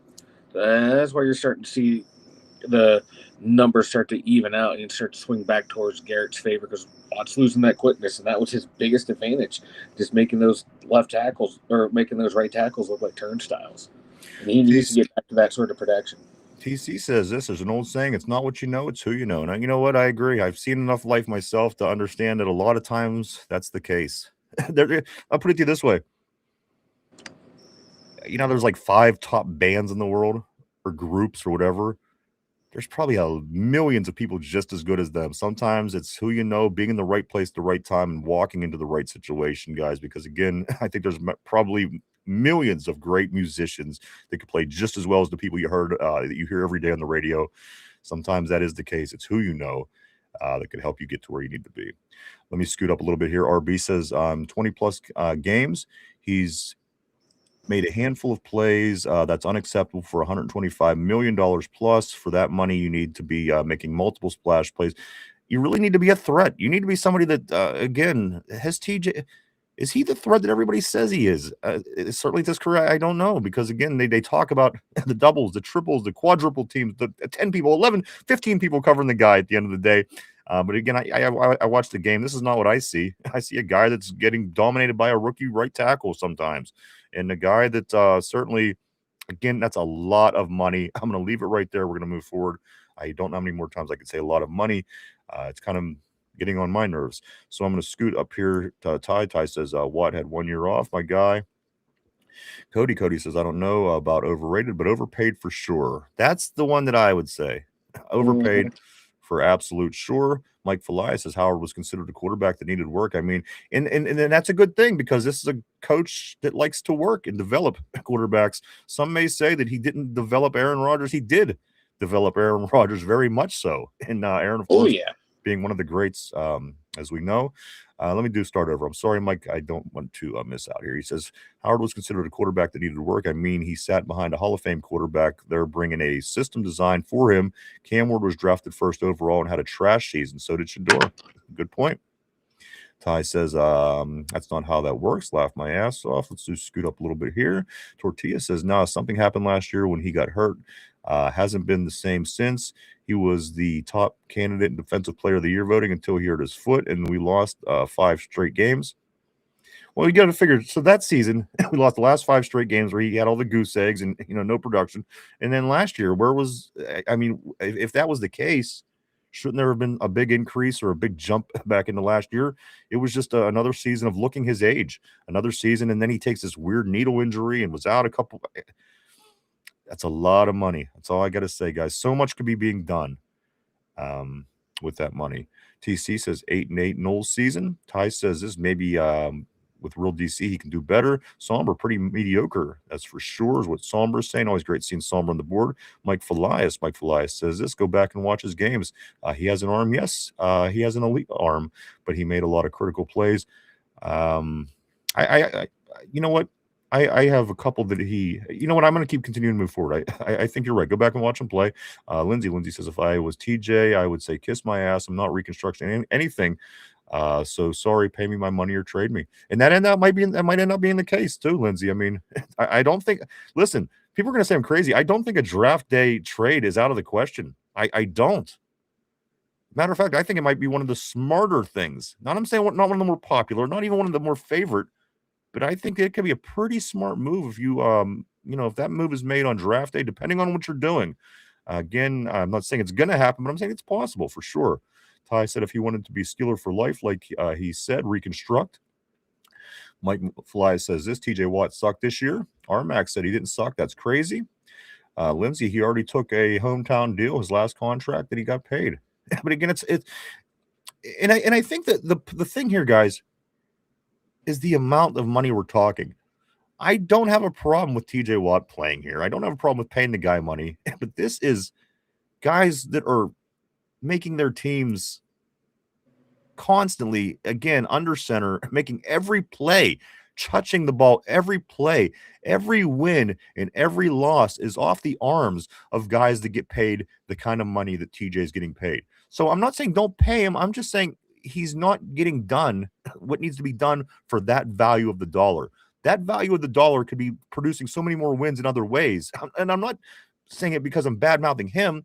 I'm just saying he doesn't have that effect every single play to score a touchdown and to move the ball down the field and to lead. It's just a lot of money to give to somebody who's not doing those things, is my point, is what I'm trying to say, Mike. Yeah, and the hometown discount. If you really wanted to win and you really love the team, wouldn't you continually to take a hometown discount? I mean, look across the street at Sidney Crosby. He's never made more than $8.7 million in his career. He's arguably the number 3 greatest hockey player of all time. Could have won out to free agency, been the highest paid hockey player of all time. But no, he decided to be loyal to the team, take less to allow the team to get more talent, to compete year in, year out. It's when guys are like, oh, I give my hometown discount and I'll pay me, it's kind of rubs me the wrong way because you see that a lot in Pittsburgh. Ben restructured his contract every year. Every year it would seem like he was reconstructed to make for the betterment of the team, for the betterment of the whole. Better. Cam and TJ Watt, okay, I want to get my money. And it's just like that. There's a reason why they have not won a championship, let alone a playoff game. I hate to say it, but Mike, this team is being weighed down all about them. Ultimately by a couple things. And one of them, I think maybe we might have addressed. Another one of them might be making way too much money, but something is weighing the team down. Those things need to change, or you're not going to see a change in your team. Again, more money needs to be spent on people that are playmakers, guys that are going to change the course of a game every chance that they can get. Again, TJ, is he doing that? Is he worth quarterback one money? Is he worth franchise quarterback money? I guess that's debatable, guys. Everybody has an opinion, and that's fine, and that's what we love. Do keep throwing them up on the terrible board. Let me jump back on the board here, Mike, as we scoot along. Go here. But Lindsay, you're always, your opinions are always valued. Thank you so much. Let me move on to Tortilla. He says more value to us. If we can get good value, I'm all for it. I'm just throwing out. And that's the thing as well. We're all just trying to figure it out, dude. At the end of the day, if this thing was easy, we would be back in the Super Bowl. Mark Malone with Tomlin as coach, it wouldn't have mattered if DK was hurt or not. Armax says keep Highsmith, in my opinion. You know what? Highsmith, when he's good, he's good. When he's available, he's good. I have no denying that. I'm not denying that at all. I was not a big fan of him early on. I like Bud Dupree better, but as he came along, when he is available, when he's not hurt, I think Alex Highsmith is very serviceable. I think he stops the run well. He was certainly getting to the quarterback when we needed him to down the final stretch. And at the end of the day, I have nothing bad to say about Highsmith. Mike Felias did say Herbig did outperform. If you want to compare him to Herbig did have a strong season. But again, two serviceable outside linebackers, if you ask me. Yeah, I'd run with Highsmith and Herbig on the outside. And that's the thing. You do have a guy that can kind of step up in place if, in fact, TJ wasn't your guy. Is he going to get 23 sacks? Probably not. But you know what? Neither is TJ anymore. So again, at the end of the day, you go somebody dirt cheap like Herbig, who is ultimately going to be looking for money as well. But compared to what it is, TJ's putting up for the production or lack thereof that he's getting is again, it's debatable, guys. Let's go to right here to Donald. My man Donald Lurie says being a Pro Bowler this day and age means nothing. Do you think 10 years ago Snoop Hunt? No, or Shador Sanders or any of these guys that are Pro Bowlers? It's a joke, and we did make a point to get into that earlier in this week as how they're crashing the Pro Bowl, I do believe, so they don't have to do it anymore. I think they're purposely crashing it as it's on Tuesday next week. Don't miss the Pro Bowl, guys. If you want to catch the Pro Bowl games, they'll be Tuesday of next week. Tyrone says he didn't suck. He didn't suck, just wasn't the TJ we know. But the TJ we know is who the TJ we're paying. That's the problem. That's the difference. Let me finish your comment to be fair. He didn't suck, just wasn't the TJ we know. I'm cool with him staying. Just think a talk needs to happen. Whoever says he's overrated. Again, it's a lot of money. And you hope to get your return on that kind of money, because if you don't, it's not being spent elsewhere that could be helping the team. That's just kind of the baseline I'm going to stick with for now. Also, Cody says this, who has Omar pulled the trigger on that's good? I mean, every move that he's made has been very non-typical in the offseason of what the Steelers have done in the past. Maybe not down to an individual off the top of my head, but he certainly has pulled the trigger on a lot of these safeties that we've been bringing in. During the season, we needed Duggar. We needed, after Deshaun Elliott got hurt, we needed the whole way down the list. In the past, these things wouldn't have happened. Well, let's go with the next guy up. And sometimes that's good. It works. Sometimes it doesn't. And sometimes you're sitting there with a third string safety getting burnt down the middle of the field on a game that you could win. So again, he pulls that trigger, and I like the fact that he pulls the trigger. In the past, it's always been next man up, and it's always, no matter who you were going to be in that position and hoping that player was good enough. So again, his aggressiveness in the sense where the way he pulls the trigger, I've been a fan of with Omar since he's been in that position. Mark Malone says maybe that's why they didn't go after a wide receiver 2 more aggressively. John says this, don't catch Metcalf isn't all that. Oh, don't catch Metcalf. Gotcha, DK. Tortilla says I liked Highsmith. His young, good contract, but he only plays 8 to 9 games a year. That's true. I think he's healthy. He's damn good, but that's a big if, Mike. What's his best ability? Availability. That's right. And that's the bad thing about all the top 3 edge rushers. None of them are ever available all season long. Yeah. I'm sorry. We're going to go right here. Mark Malone, wide receiver under Tomlin, only played on 1/3 of the field. LOL. Tyrone says, I agree. Highsmith might be dealt or Herbig for real. Let me get into this, guys. We are talking about the defense. We are talking about the new defensive coordinator, of course, Coach Graham coming over from the Raiders, guys. This is what our defense looked like compared to their defense this past season. Our defense was 26th in yards allowed per game. 26th. Let me preface this by saying second highest paid defense in the league, including TJ, of course. Guys, 26th yards allowed per game. They were 26th. The Raiders, our new defensive coordinator, 14th. As bad as they were, The Raiders, again, number 1 pick overall. That indicates they're very bad. Number 2, we were the second highest paid defense in the league. So with that being said, bear with me. Again, Steelers 26 yards allowed per game, and the Raiders 14th yards allowed per game. And you could argue they had a better division than we had. How many teams from that division made the playoffs? Kansas City didn't, but the Chargers and the Broncos. I mean, come on, Broncos were in the AFC Championship game. So let's move on to the next. The Steelers were 29th in passing yards allowed per game. Again, second highest defense in the league. 29th passing yards allowed per game. That Raiders defense, where our new defensive coordinator's coming from, guys, 14th. 14th. And that's with Herbert and some of these other guys. So again, in that division, 14th passing yards allowed. Let's get into rushing yards allowed per game, guys. So we got total, we got passing. This is what we're the 13th rushing yards allowed per game team, like 13th. And they were the 17th. So I guess we improved there, right? That's a step in the wrong direction. Am I reading that right? Repeat that. 13th. We were the 13th, and that can't be right because we gave up mad rushing yards. So that is not correct. But I'm going to look into that, Mike. But the bigger point here is the Steelers were the second highest paid defense in the league. You know where the Raiders were? Dead last. Fourth from the last. Yeah. So 26th yards per game to their 14th, 29th passing yards per game to their 14th. And yeah, according to this list, and I don't know if that's accurate, it could be wrong, and I don't think it is right, but it does say this, Mike. It says 13th rushing yards were allowed per game would be ours. The Raiders that were 17th. If you want to look into that and just double check me, I don't want to be incorrect. Yeah. I'm going to continue on the board as you do look into that. So, if in fact this defense could improve, it should certainly go a long way with this football team, considering the money that we have tied up in this defense. If you have guys like TJ and you're paying guys like Cam, certainly at his age, you'd want things to be a lot better as far as your defense. You don't want to be 29th in anything. You don't want to be 26th in anything. You don't want to be. So again, hopefully, Mike, the new defensive coordinator stepping in, Coach Graham coming over from Las Vegas, could bring something to bring change to this defense. Good.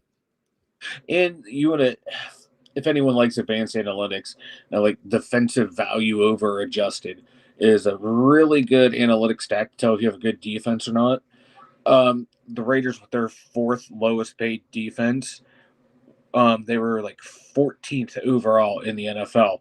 And that is phenomenal if you know like anything about analytics. It rates like, oh, you gave up 5 yards on a first down. That's not good. Oh, you gave up 5 yards on a 3rd and 14. That's really good. So they weigh shit like that. Takes every play into account. And his defense is out in LA or out in Vegas, not a whole lot of money spent, have way outperformed for what they should do. Right. Now you're here with much better talent. You should be performing so much better, and that's an encouraging sign. And he had to play a scheme that he didn't like to play for Pete Carroll, so he adjusted to it. And they kind of took a little step back in some of their rankings, but still he did what he had to do with a lot less talent. Really, Max Crosby and Rob Spillane, and he didn't have Rob Spillane this year, but really Max Crosby was like his entire defense. Now you come in here, you have T.J. Watt, Highsmith, Joey Porter Jr., Jalen Ramsey, a Derek Harmon, a Nick Herbig. I'm expecting this defense to perform so much better this year. And because he's not married to scheme, he's going to say, hey, this is who I have. I'm going to build a defense around these guys instead of, here's the defense, let's figure out where we can put these guys. Let's take a look, guys. This is what we got so far. So our defensive coordinator is in place. Of course, he comes over from the Raiders. He has experience with the Raiders and in the Giants. Offensive line coach, guys, we did have James Campen, Mike. Also, this other gentleman coming over from Dallas, if I could find his name real quick. Roman Chinyoung. He's coming over as well. Mike, they're going to hire. They're hiring Coach Chinyoung. He's also going to come over to work on the offensive line with James Campen. So again, Mike, there's I think he's also going to be the running backs coach as well. So James Campen, here you go, Mike. He's coming over from Green Bay. You have Chin Young coming over from Dallas. So the theory that we had, a lot of these guys coming from Dallas and Green Bay, that it certainly continues on as just the first couple coaches we named on the list here. Wide receivers coach, of course, is going to be Adam Henry. He worked with McCarthy in Dallas. Assistant offensive lineman, there he is. There we are. Assistant line coach Raymond Chin Young. Defense assistant.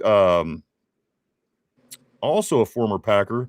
Remember Jason Simmons? I do remember Jason Simmons. He didn't play a whole lot. He was more of a special teams guy, was from our secondary. But, of course, Jason Simmons is also here. Assistant offensive line coach Jerry Evans this morning said that they're bringing in Jerry Evans. Mike, this is a big pickup and also a future Hall of Famer. Jerry Evans, Mike, coming to Pittsburgh as of this morning for some offensive line as the offensive line coach, I think. I read this morning. If I'll continue to look here. But I do believe. I saw that too this morning when I was, going over, some Steeler news today. And I saw that and I did a double take because that dude was nasty as an offensive lineman. Damn right. He's going to be in the Hall. And also, again, they're saying he's one of the biggest. MCM saying, Mike McCarthy's saying he's looking for an offensive. I'm sorry. He's looking for these younger guys that have the dynamics and the youth and they have a little bit of experience and are looking to move forward. He falls in that category. Again, he could be a Hall of Famer more than likely. And the coaches that have been retained, of course, were the quarterbacks coach Tom Arth, the linebackers coach Scott McCurley, and of course the defensive backs coach Gerald Alexander has been retained. So at this point, Mike, this is what we have in place. We do have talks going on with the guy from the Saints, Mike Tolzien. Saints quarterback coach. This is who we were talking to about possibly becoming our offensive coordinator. He's a former quarterback in the league. He did play for Green Bay and in Indianapolis. They seem to like him a lot when they talk about Tolzien, Mike. And again, he's one of these quarterback whisperers. They're thinking he could go a long way as far as helping a young quarterback like Will move forward. Yeah, and he worked with McCarthy. I think Tom Arth, our quarterback coach now, played for McCarthy in Green Bay when he and Aaron Rodgers were both on the roster. All signs are pointing towards they're getting ready to groom a quarterback. I know a lot of talking heads are saying, like, oh my God, they're getting all these people who worked with Aaron Rodgers. They're going to bring back Aaron Rodgers. But to me, it sounds like they're getting ready to groom a quarterback, whether it be Will Howard, a Malik Willis, or someone in the draft. I all signs, to me at least, the way I'm interpreting this, and I might just be wishful thinking on my part, they're going to go get a young quarterback or groom Will Howard. And this staff, who really knows how good these guys are unless you're that deep in the weeds of position coaches in the NFL, tracking every position of how well they perform. You really don't know about a lot of these guys, but kind of look at some of their track records. And like I said, I'm really excited about the O-line coach from Dallas because they consistently always have good O-lines. Campen, everywhere he's gone, he has followed Pat Myers. Let me jump on or our former offensive line coach. So Mike is like, you know what? It's keeping up with the board thing is out of the question today. He's like, I'm just going to continue. I'm going to continue to go on, but let me just kind of keep moving along here. But you feel free. You're going to be able to jump in. I do want to say these few things. I'll say be quiet. Okay, good. So we're going to move on here. And a couple more things I'm going to say about coaches that are leaving here or possibly that we're going to come here that aren't, of course, Pat Meyer, who Mike just did mention. Pat Meyer is the new offensive line coach in Buffalo. That's right, Pat Meyer, our offensive line coach, who was somebody that Derpy apparently knew, or Derpy's family knew. He is the new offensive line coach in Buffalo. That's some of the latest news. Also, Bubba Vitrone, who we talked about yesterday, coming to interview for our special teams coach coordinator job. He accepted the job with the Rams. So Bubba Vitrone from the Cleveland Browns, he takes the Rams job at special teams coordinator. And again, Pat Meyer, the former Steeler offensive line coach, is on his way to be the offensive line coach in Buffalo. So those moves also, Mike. And again, Tolzien is to be in town today for another. I think they may have did virtuals or whatever they did, but he's supposed to be coming and talking to us about possibly becoming our offensive coordinator. We'll see how that plays out. He says that he's comfortable. He likes it in New Orleans, but you know what? It's always good to look at other options and see what's on the table. Yeah, and I'm sorry, Steelers have a better roster up and down than the Saints. Absolutely. Yeah. But hey, if you like where you're working, I can see him saying, I know. No, stay here. You like the people, you like the job. Yeah. What's risky with that though is, I mean, what if you're it turns to shit and you get canned, halfway through the season. Here's something that was said by Coach McCarthy. He did say this. He says he believes Pittsburgh is a playoff team. We have a playoff roster. He says he's just looking to move the needle. In other words, basically continue Steeler culture, continue to do things the way that we do. But let's win. Let's make the changes we need to move in the right direction. So that seems to me what Coach is really bringing to the table, amongst other things. Like I said, there was things I liked from the interview. There's things I liked from the press conference. There's things that you're starting to put the pieces together. And as you see his staff falling into place, you're starting to see it more and more, Mike. Again, we have the combine the end of February. We have the draft in April. We have free agency. We have just everything coming down the pike, guys. So we're just at the beginning of this, possibly the biggest offseason in the Steelers Super Bowl era. Certainly in my life, I wasn't here for the Chuck Noll hiring, but the other two guys, I certainly was. And this could be a big, monumental time for change and just laying the groundwork of what our team is going to be for the next 5 to 10 years. Yeah, it's monumental might be an understatement. I agree. Because like McCarthy said, this is a playoff team, and if everything falls right for the Steelers, man, they can make a big jump. I'm not talking Super Bowl, but I'm talking causing some damage in the playoffs. Let me throw this one out there for you real quick. The Steelers did make their first signing. Coach McCarthy makes his first signing as a coach, guys. Or since he's been head coach, he brought over wide receiver A.T. Perry to the offseason roster from the New Orleans Saints. We're just talking about this, guys. So there has been a player move under the Mike McCarthy guys. He does in fact bring over wide receiver A.T. Perry to the offseason roster from the Saints. Mike, again, very early. It's very minimal in my opinion, but for right now. But there's a move. We got a move made. We have players moving. We have coaches being put in place. Guys, it's starting to look like a football team, and we're going to be there just like the 31 other teams are when it comes to September. And as I said, Mike, I think we land on our feet, and it wouldn't surprise me if we win a playoff game. That's just me. Don't shoot me. It's just the way I feel right now. Things are starting to come together. And again, if we can take what we had and move a step in the right direction, I think you might be able to accomplish those things. I think so too. And that A.T. Perry signing, I like it. Nothing wrong with adding a younger receiver to the reserve futures contract. He's someone I was looking at in the draft when it happened. I was like, oh man, if we can get this guy, that'd be kind of cool. I remember that.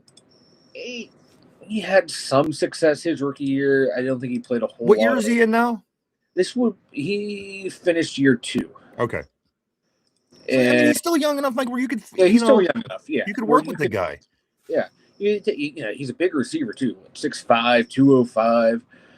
He's an intriguing prospect. He is 26 years old, so he was a little older when he came out in the draft.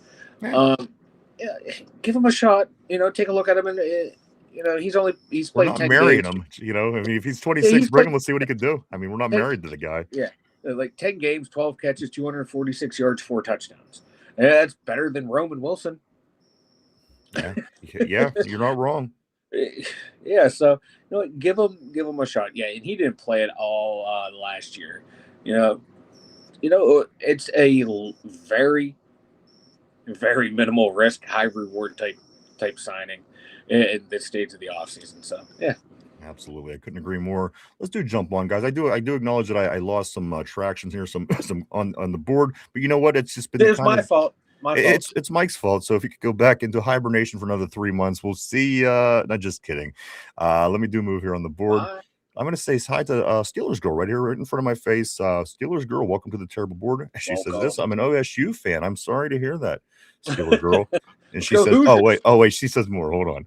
She says, I'm an OSU fan, and I'll say this: never count Will Howard out. Can't measure his heart. And you know what? That's what I read about him recently. Somebody said, you know what? He might not have this that the CJ Stroud had. He might not have that these other guys have, but he has FU energy. And you know what? If there's anything I like, it's FU energy. If somebody has FU energy, it's going to be interesting, to say the least, Mike. This FU energy, again, this fight that she's talking about on the board, this is something that I continue to hear about Will Howard. I'm ready to see some of this FU fight energy that Will Howard brings to the table. Maybe that's what we need. Maybe we need a leader that can get out there and just get everybody going. He shows the heart. He gets out there and makes the plays. Again, Ben, when he got his nose broken, it was way over here against the Ravens. He went over to the sideline. They put it back in place like the beast that he was. He goes back out on the field. That earns respect. That deserves respect. Maybe if this kid comes up, Mike, and plays well enough and shows off some of that FU excitement, maybe he could win the team as a youngster, and people start buying into him. People start buying into him. They start buying into the coach. You know what? The offense starts looking a little better by default because now there's cohesiveness that we're talking about that it was hard to build as you're kind of jockeying through players over time. You don't have a wide receiver. Get it together. Let this kid bring what he brings. Let the guys work with him. Let Coach McCarthy work with him. Let's see. Let's see if this thing plays out, Mike. I'm excited about this FU power, this FU energy that I keep hearing about. Yeah, I'm interesting to see it. Hopefully, I'm just hoping he can take a snap without breaking another finger. The thing is, we're doing baby steps here at Will Howard. I mean, that's kind of unfair because again, the guy played quarterback his whole life and it happened once. So I'm sure he's going to be fine. He's an Ohio State. He's an Ohio State guy. And that's the only reason I know why you're going like you are. So I'm going to move on. Yeah. Ty, thank you. Ty saying like and subscribe on the board. We appreciate that, my friend. As always, Jen, always great seeing Jen. Jen said that she's here for the Derpies Titties song. So we are. Don't leave. If you do want to hear terrible titties, we will be exiting the show again today with that as we head into the weekend. Hoping it's not a terrible weekend with this weather, but it's very cold. Donald says Mac alone is not exactly. He's not even a free agent. Loud Harley, he says Jones is crippled. Are you crazy? I do want to say welcome to Loud Harley. I do want to say welcome to everybody. Again, if I miss anybody today, I do apologize. I made an attempt. To stay and try to get every single comment. But again, what's that? And I derailed you. And you derailed it. And you're continuing to derail it as I'm trying to get through these. I'm sorry. Steeler Freak says, Jen, will you donate your lungs and liver to me? Oh, will you donate your lungs and liver to me just in case? Somber says this Mason is barely serviceable at this point. And that I know exactly where you're going back to when I was saying that he's a serviceable second string guy. He's just a guy that's there right now. He's a body. And if you bring somebody else in his place, those people aren't going to know the things that he knows to the capacity that he knows them because he's just by default been here longer and knows the things. So again, in that reason, I think he's not a bad backup quarterback. He's not the worst. I've seen a lot worse out there. Tyrone is saying Tater the Pimp. Also, again, I'm going to try to grab some names that I have not grabbed or seen even. Some new names certainly on the board today. You guys are killing it. Thank you so much. We appreciate each and every one of the comments, and we certainly will. If we don't get to them, we'll get to them eventually, and I will read every comment eventually. And I do want to say thank you. They always rock. Jen says, "Isn't it? It's not what you know." Oh, she says, "Isn't it? It's not who you know. It's who you blow." I don't know, Mike. Is it that? Is that the? Yeah. Okay. Yeah. In case you wonder how Mike got the job, let's move on here. Steeler Freak says this. He says it is a long way to the top if you want to rock and roll. That's right, baby. AC/DC, if I'm not mistaken. Let me scoot up a little bit further here. David Muse. I want to say again, I'm looking for new names just at this moment for sure. David Muse, welcome to the terrible board. He says get rid of Highsmith so the Steelers can sign Herbig. I do like some Herbig, man. Kid's got a motor on him. Truth Thong, always great seeing Truth Thong.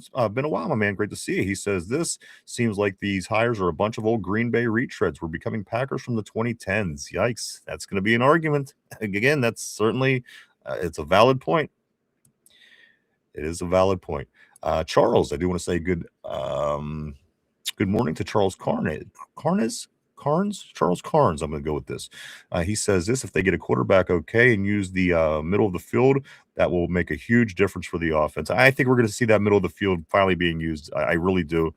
I have a hard time believing, Mike, that we're not going to see that being a point of emphasis at some point this year, getting the ball down the middle of the field. Yeah, and you saw when we went to it, man, it opens up so much in the offense. It puts Pat Fryer point in the offense by going over the middle of the field. I know that's going to make I forget who the resident Pat Fryermuth haters, but they're gonna hate hearing that. But yeah, you open up Patty come Fry in on. the middle of the field. Yeah. Yeah, I think it's going to be different. Robert Cooper, I do want to say good. Welcome to Robert Cooper. Oh. Welcome to the show. Welcome to the board. He says, "Let's see how many of you were still crying at the end of the season. Man up and shut up." He says, you know what? I like the attitude. I like Time that. to nut up and shut up. I like it. Can we bring him? Can we bring him on board to handle Derpy? Can he be my Derpy coordinator here on the show? I wouldn't use that. Coordinate Derpy. M. Sparks says overpaying players hurts the team 100%. Players demanding overpay aren't team players. I couldn't agree more. Again, a good point made by Mike about Big Ben reconstructing his career. How many times during his tenure here at Pittsburgh just to have competitive teams? And you know what? They managed to get the 3 Super Bowls.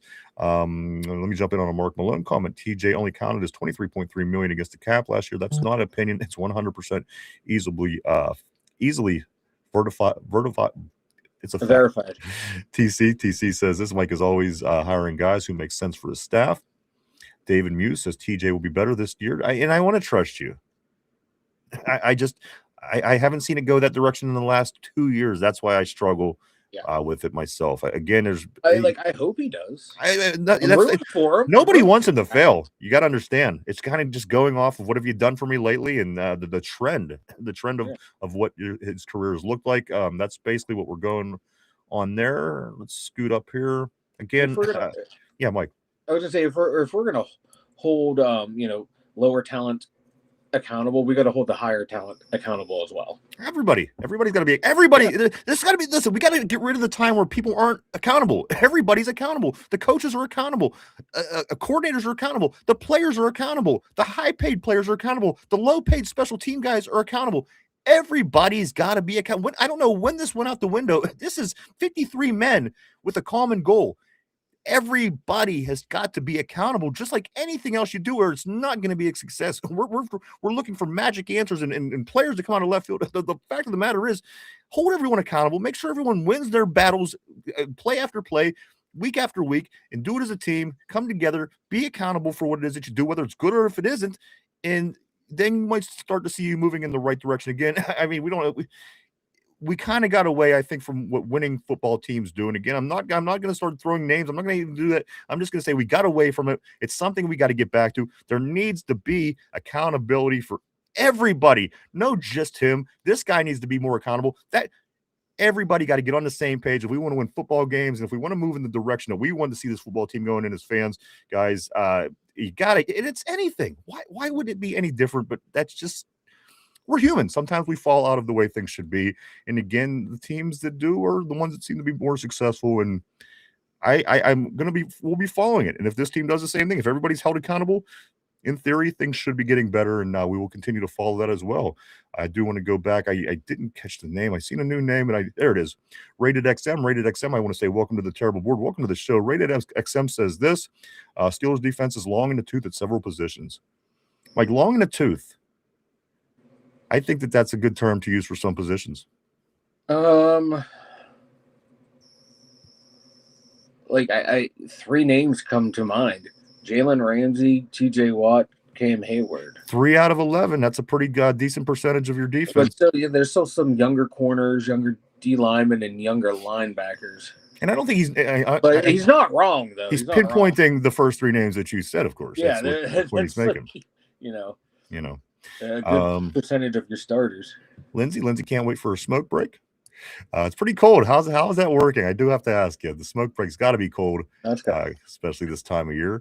TC says we'll have to learn McCarthy's offense for sure, my man.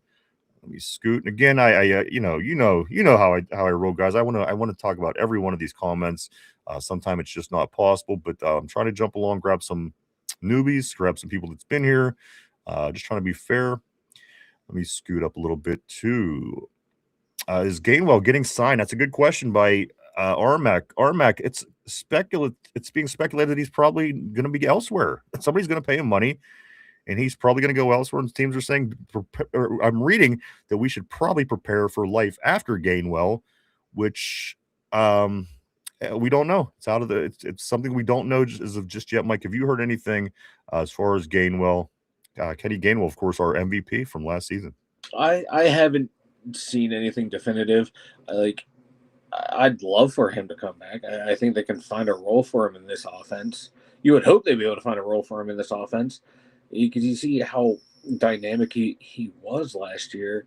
Get him in this new offense, let him do his thing, let him and Jalen Warren do what they do, and keep defenses second guessing. Because Gainwell wasn't just a receiving threat, man. He had some nice runs last year. I'd hate to see him go, but if it's not cost effective, it's gonna suck to see him go. It wouldn't surprise me if a team does ever pay for him. Let me scoot up here. Loud Harley says the 3-4 is dinosaur. We have to play 4-3 or 5-2. First things have to happen. Yeah, you know what? I think a lot of people's hearts kind of sank when they heard Coach M say that we're going to stick with the 3-4 and continue. I'm kind of curious on this whole thing as well, Mike. Again, whether they you made a good point about how often do they really even come out of base defenses and stuff like that. So again, we'll keep our eye on that. I think that you certainly need to make the adjustments, but a lot of time, there's a lot of adjustments made pre-snap anyway, and you're moving linebackers around, moving guys up. Even last year, we dropped linemen back a little bit in the linebacker position. So again, I'm not super concerned, but it could be a concern if it would just in fact be 3-4, nothing else. And again, it seems like we were looking forward to hopefully being a little bit more lenient in that area, Mike, flexible, if you will. Yeah, and the new DC, he seems to be very flexible. Like you said, man, we didn't run out of base a whole hell of a lot. We ran out of sub packages a lot. So I think this new cat's gonna change it up, man. He's gonna find ways to get TJ Watt, Highsmith, Herbig out there all at the same time. He's gonna find ways to have, Benton, YA Black, Harmon, and if he comes back, Cam Hayward out there at the same time. And also, we're going to see a lot of exotic looks. And coming back to the last question, I'm just seeing right at the bottom here. I mean, with Tyrone's point, Mike, going back to the offense, we just talked about KG before this. You still got Caleb Johnson back there. What if this kid comes out and really shows out in preseason? I know that we didn't like a lot of what we've seen from him last year, but what if he comes out and shows out and you end up liking him just as much? Because again, at the end of the day, I know that's a good problem to have. It's a good problem to have. So I don't have, it's not the worst problem ever. I do want to say what's up to Aaron Jade, my man, with the Here We Go Steals with the Rockets. I love it. That always is a good indicator to me that the day is going well. Scoot up a little bit more here. Jason Atkins, what's up, dude? I just wanted the Tomlin special games gone now. I just want these Tomlin special games gone now is what Jason's saying. Grab a few more here, Mike, as we are rounding third on the show. Truth Thong says musical coaches means nothing unless you have great players. Steelers have 0 All-Pros from last year. None that's going to play anyway. Kenny, what's up, Kenny? He says, let's go Steelers. Great seeing you, Kenny. Welcome back to the show. Let me go up here a little bit more.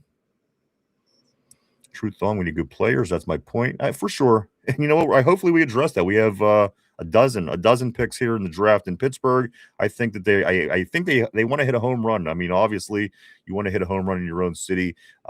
We do have free agency. We have reconstruction. We have contracts. We have trading players around. So who knows? Who knows what the roster is going to look like? We have a general idea what the new crew comes in and does beyond here. It's going to be all news to us every day. Let's move up a little bit more. Let's grab a Mark Malone. Mark Malone says this: we're going from the worst coach in the league to one of the best. We're contending next year, no doubt. Let me scoot up here to Kenny. Kenny says, get rid of Loudermilk. And he's another one of those guys. Mike, Isaiah Loudermilk is a Mason Rudolph to me. He's been here. He knows the system. He's good enough to play. He's never going to be anything more than what an Isaiah Loudermilk or Mason Rudolph are. They just are there. And again, once they move along, you're just going to get somebody else with a name that's going to come and go, as you did with these guys, as you did with Harry Mandouche or whatever that guy's name was here last, Mandow.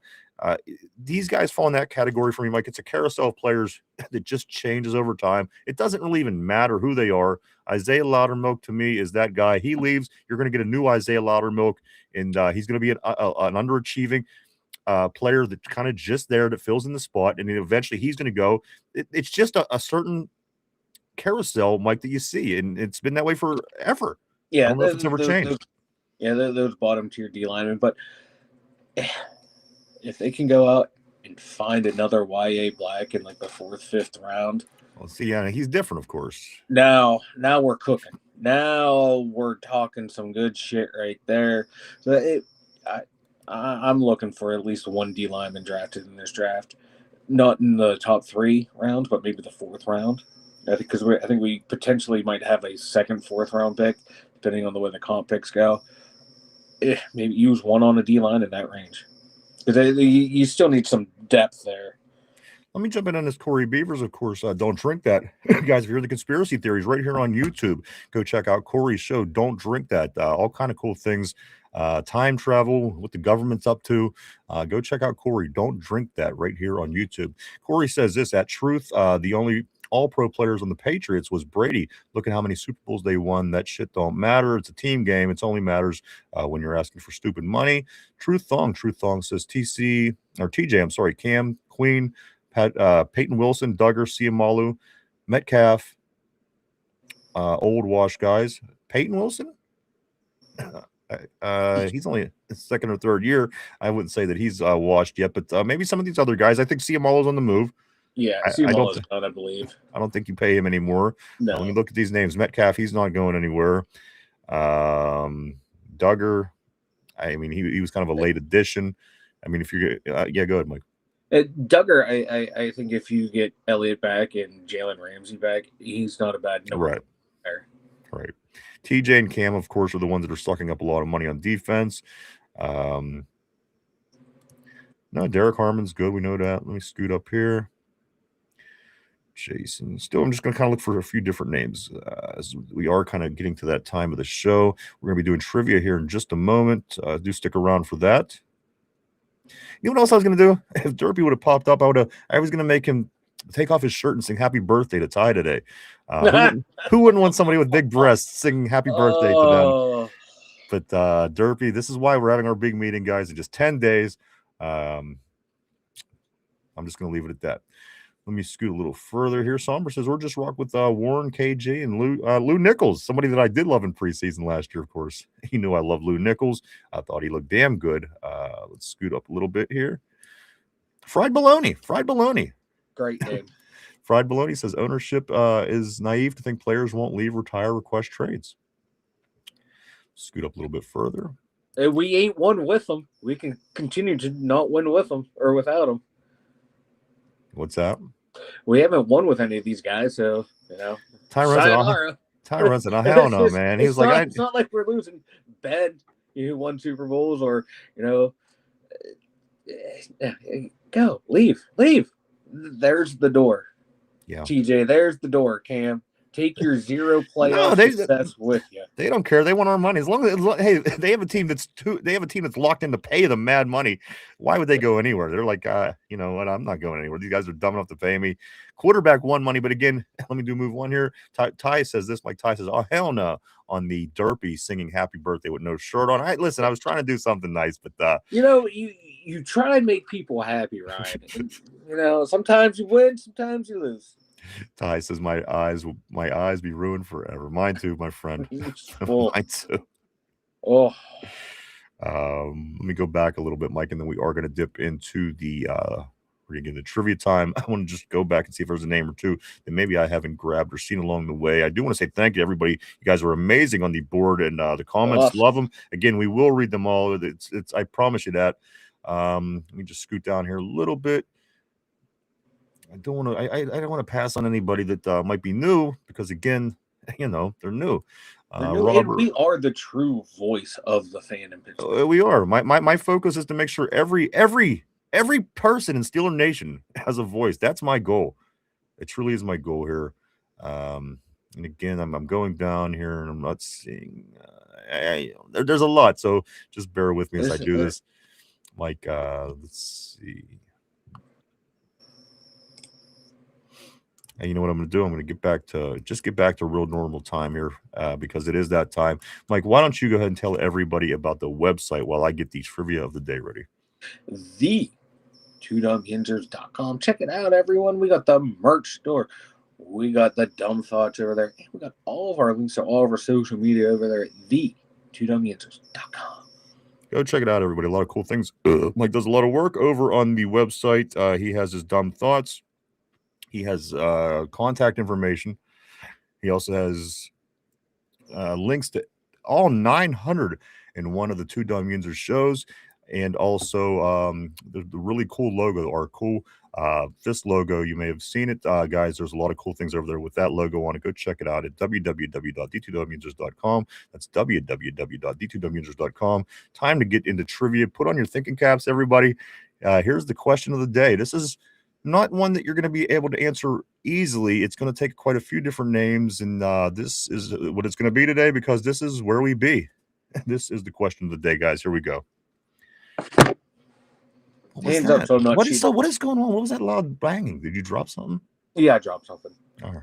I want to put my hands up so I don't get accused of cheating. Well, no, I'm still going to accuse you of cheating, so it doesn't matter.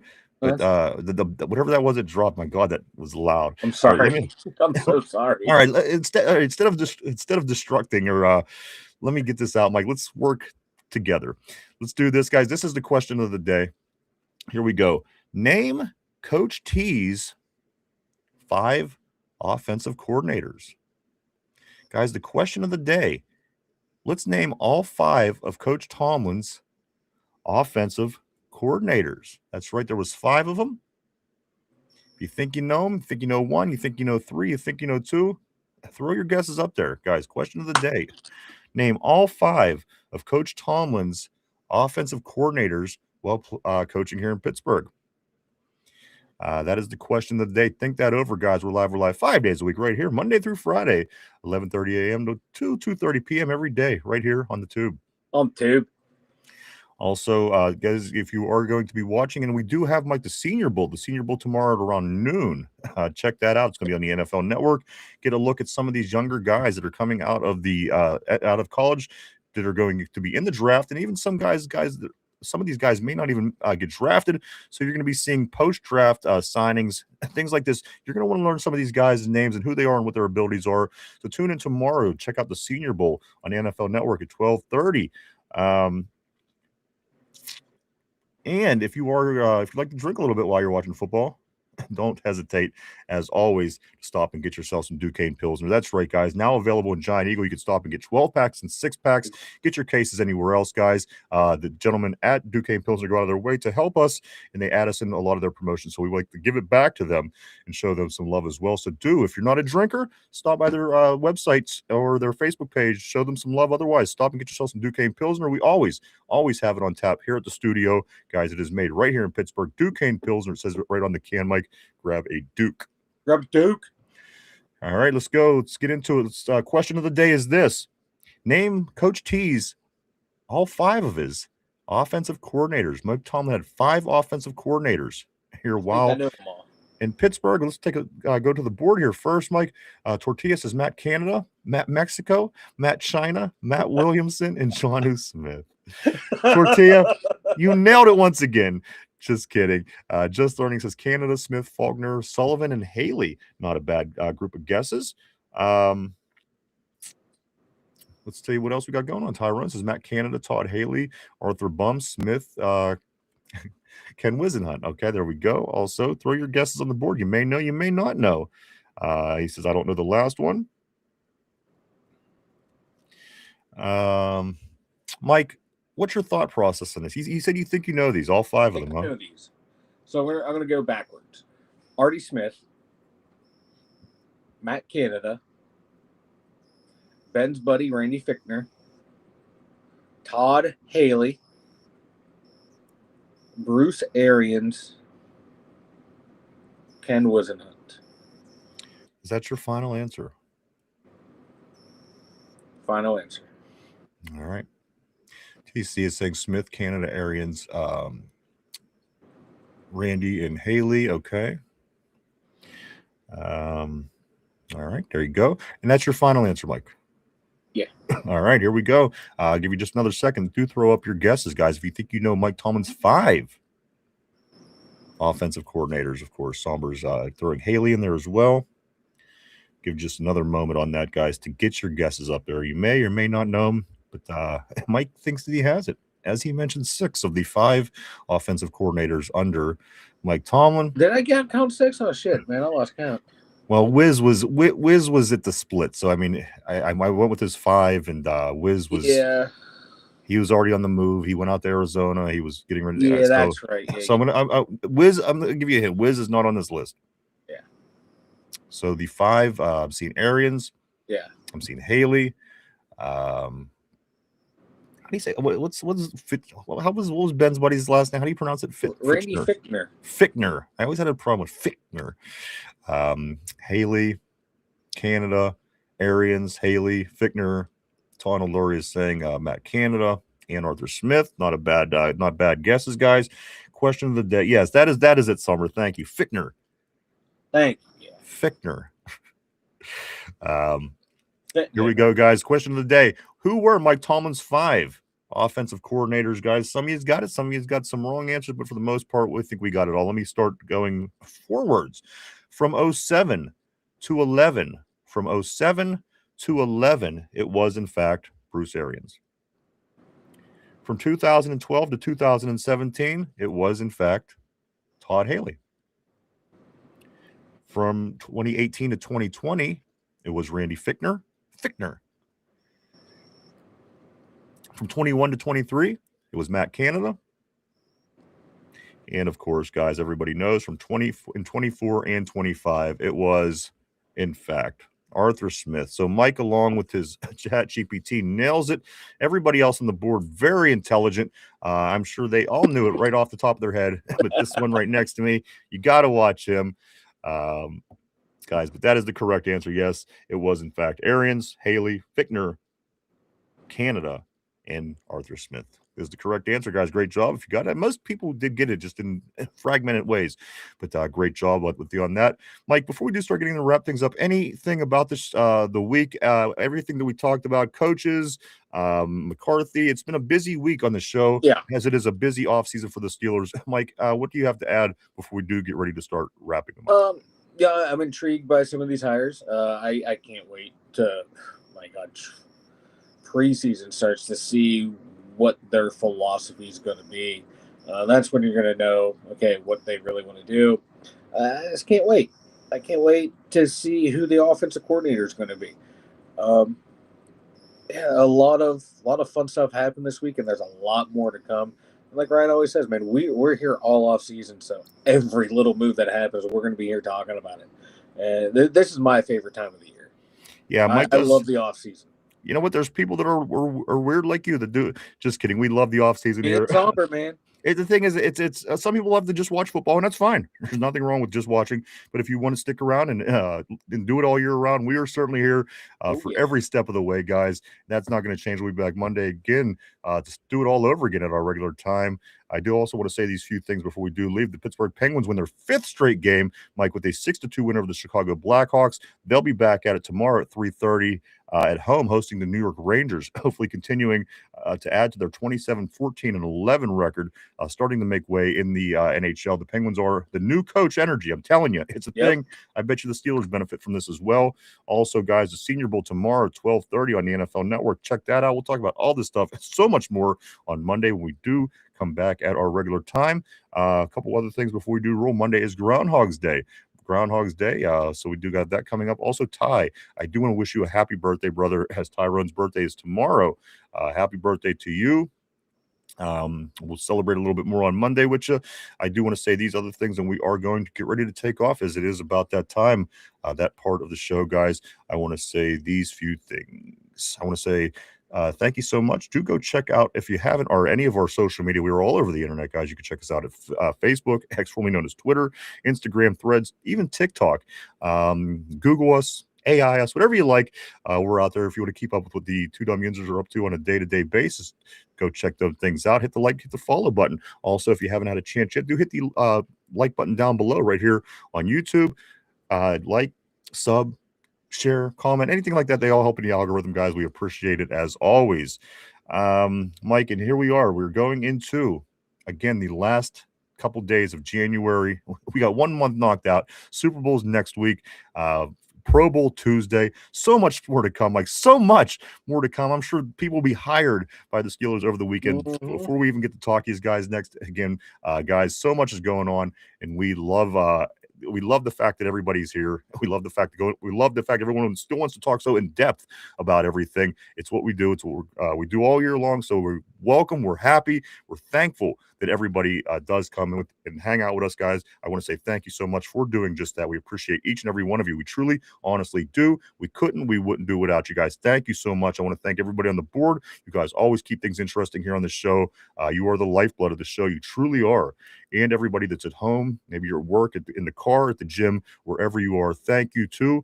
You all rock our world, baby. We hope we could do the same back for you. Again, we will be back at our regular time on Monday to start a whole new week all over again. I can't wait, Mike, as we are in season 9. Today is 9:01. Mike, do you have things set up to wrap up the show with the song? Yes, I do. So Mike is way out ahead of me. Believe me, he's on top of his game. So here's what we're going to do. We're going to wrap things up. If you do want to hear terrible titties going into the weekend, we're going to rock it as we do roll out of the show today, Mike. I think that's it. Mike, anything else before we go? No, man. Have a good weekend, everyone. I can't wait to see y'all back here Monday. Let me grab a couple of these as we go. I do want to say thank you, TC. Another great show as always. My friend from Aliquippa, my man. Appreciate it. Ty, best Steelers show. We appreciate you. The GOAT, Ty. Happy birthday to you, my friend. TC, have a great weekend and stay safe. You too. What time is the Senior Bowl? It is, it's saying 12:30. It's saying 11:30 Central Time.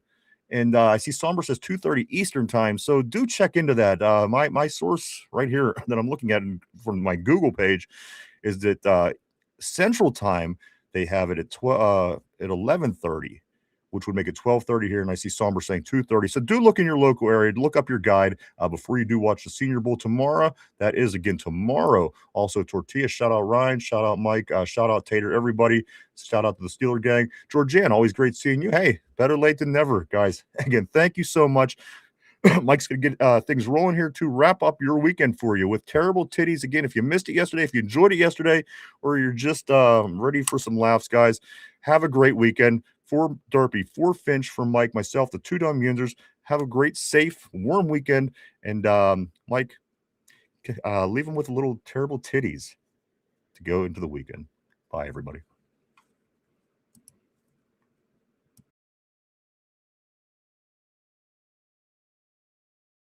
He walked in, shaped his size is small.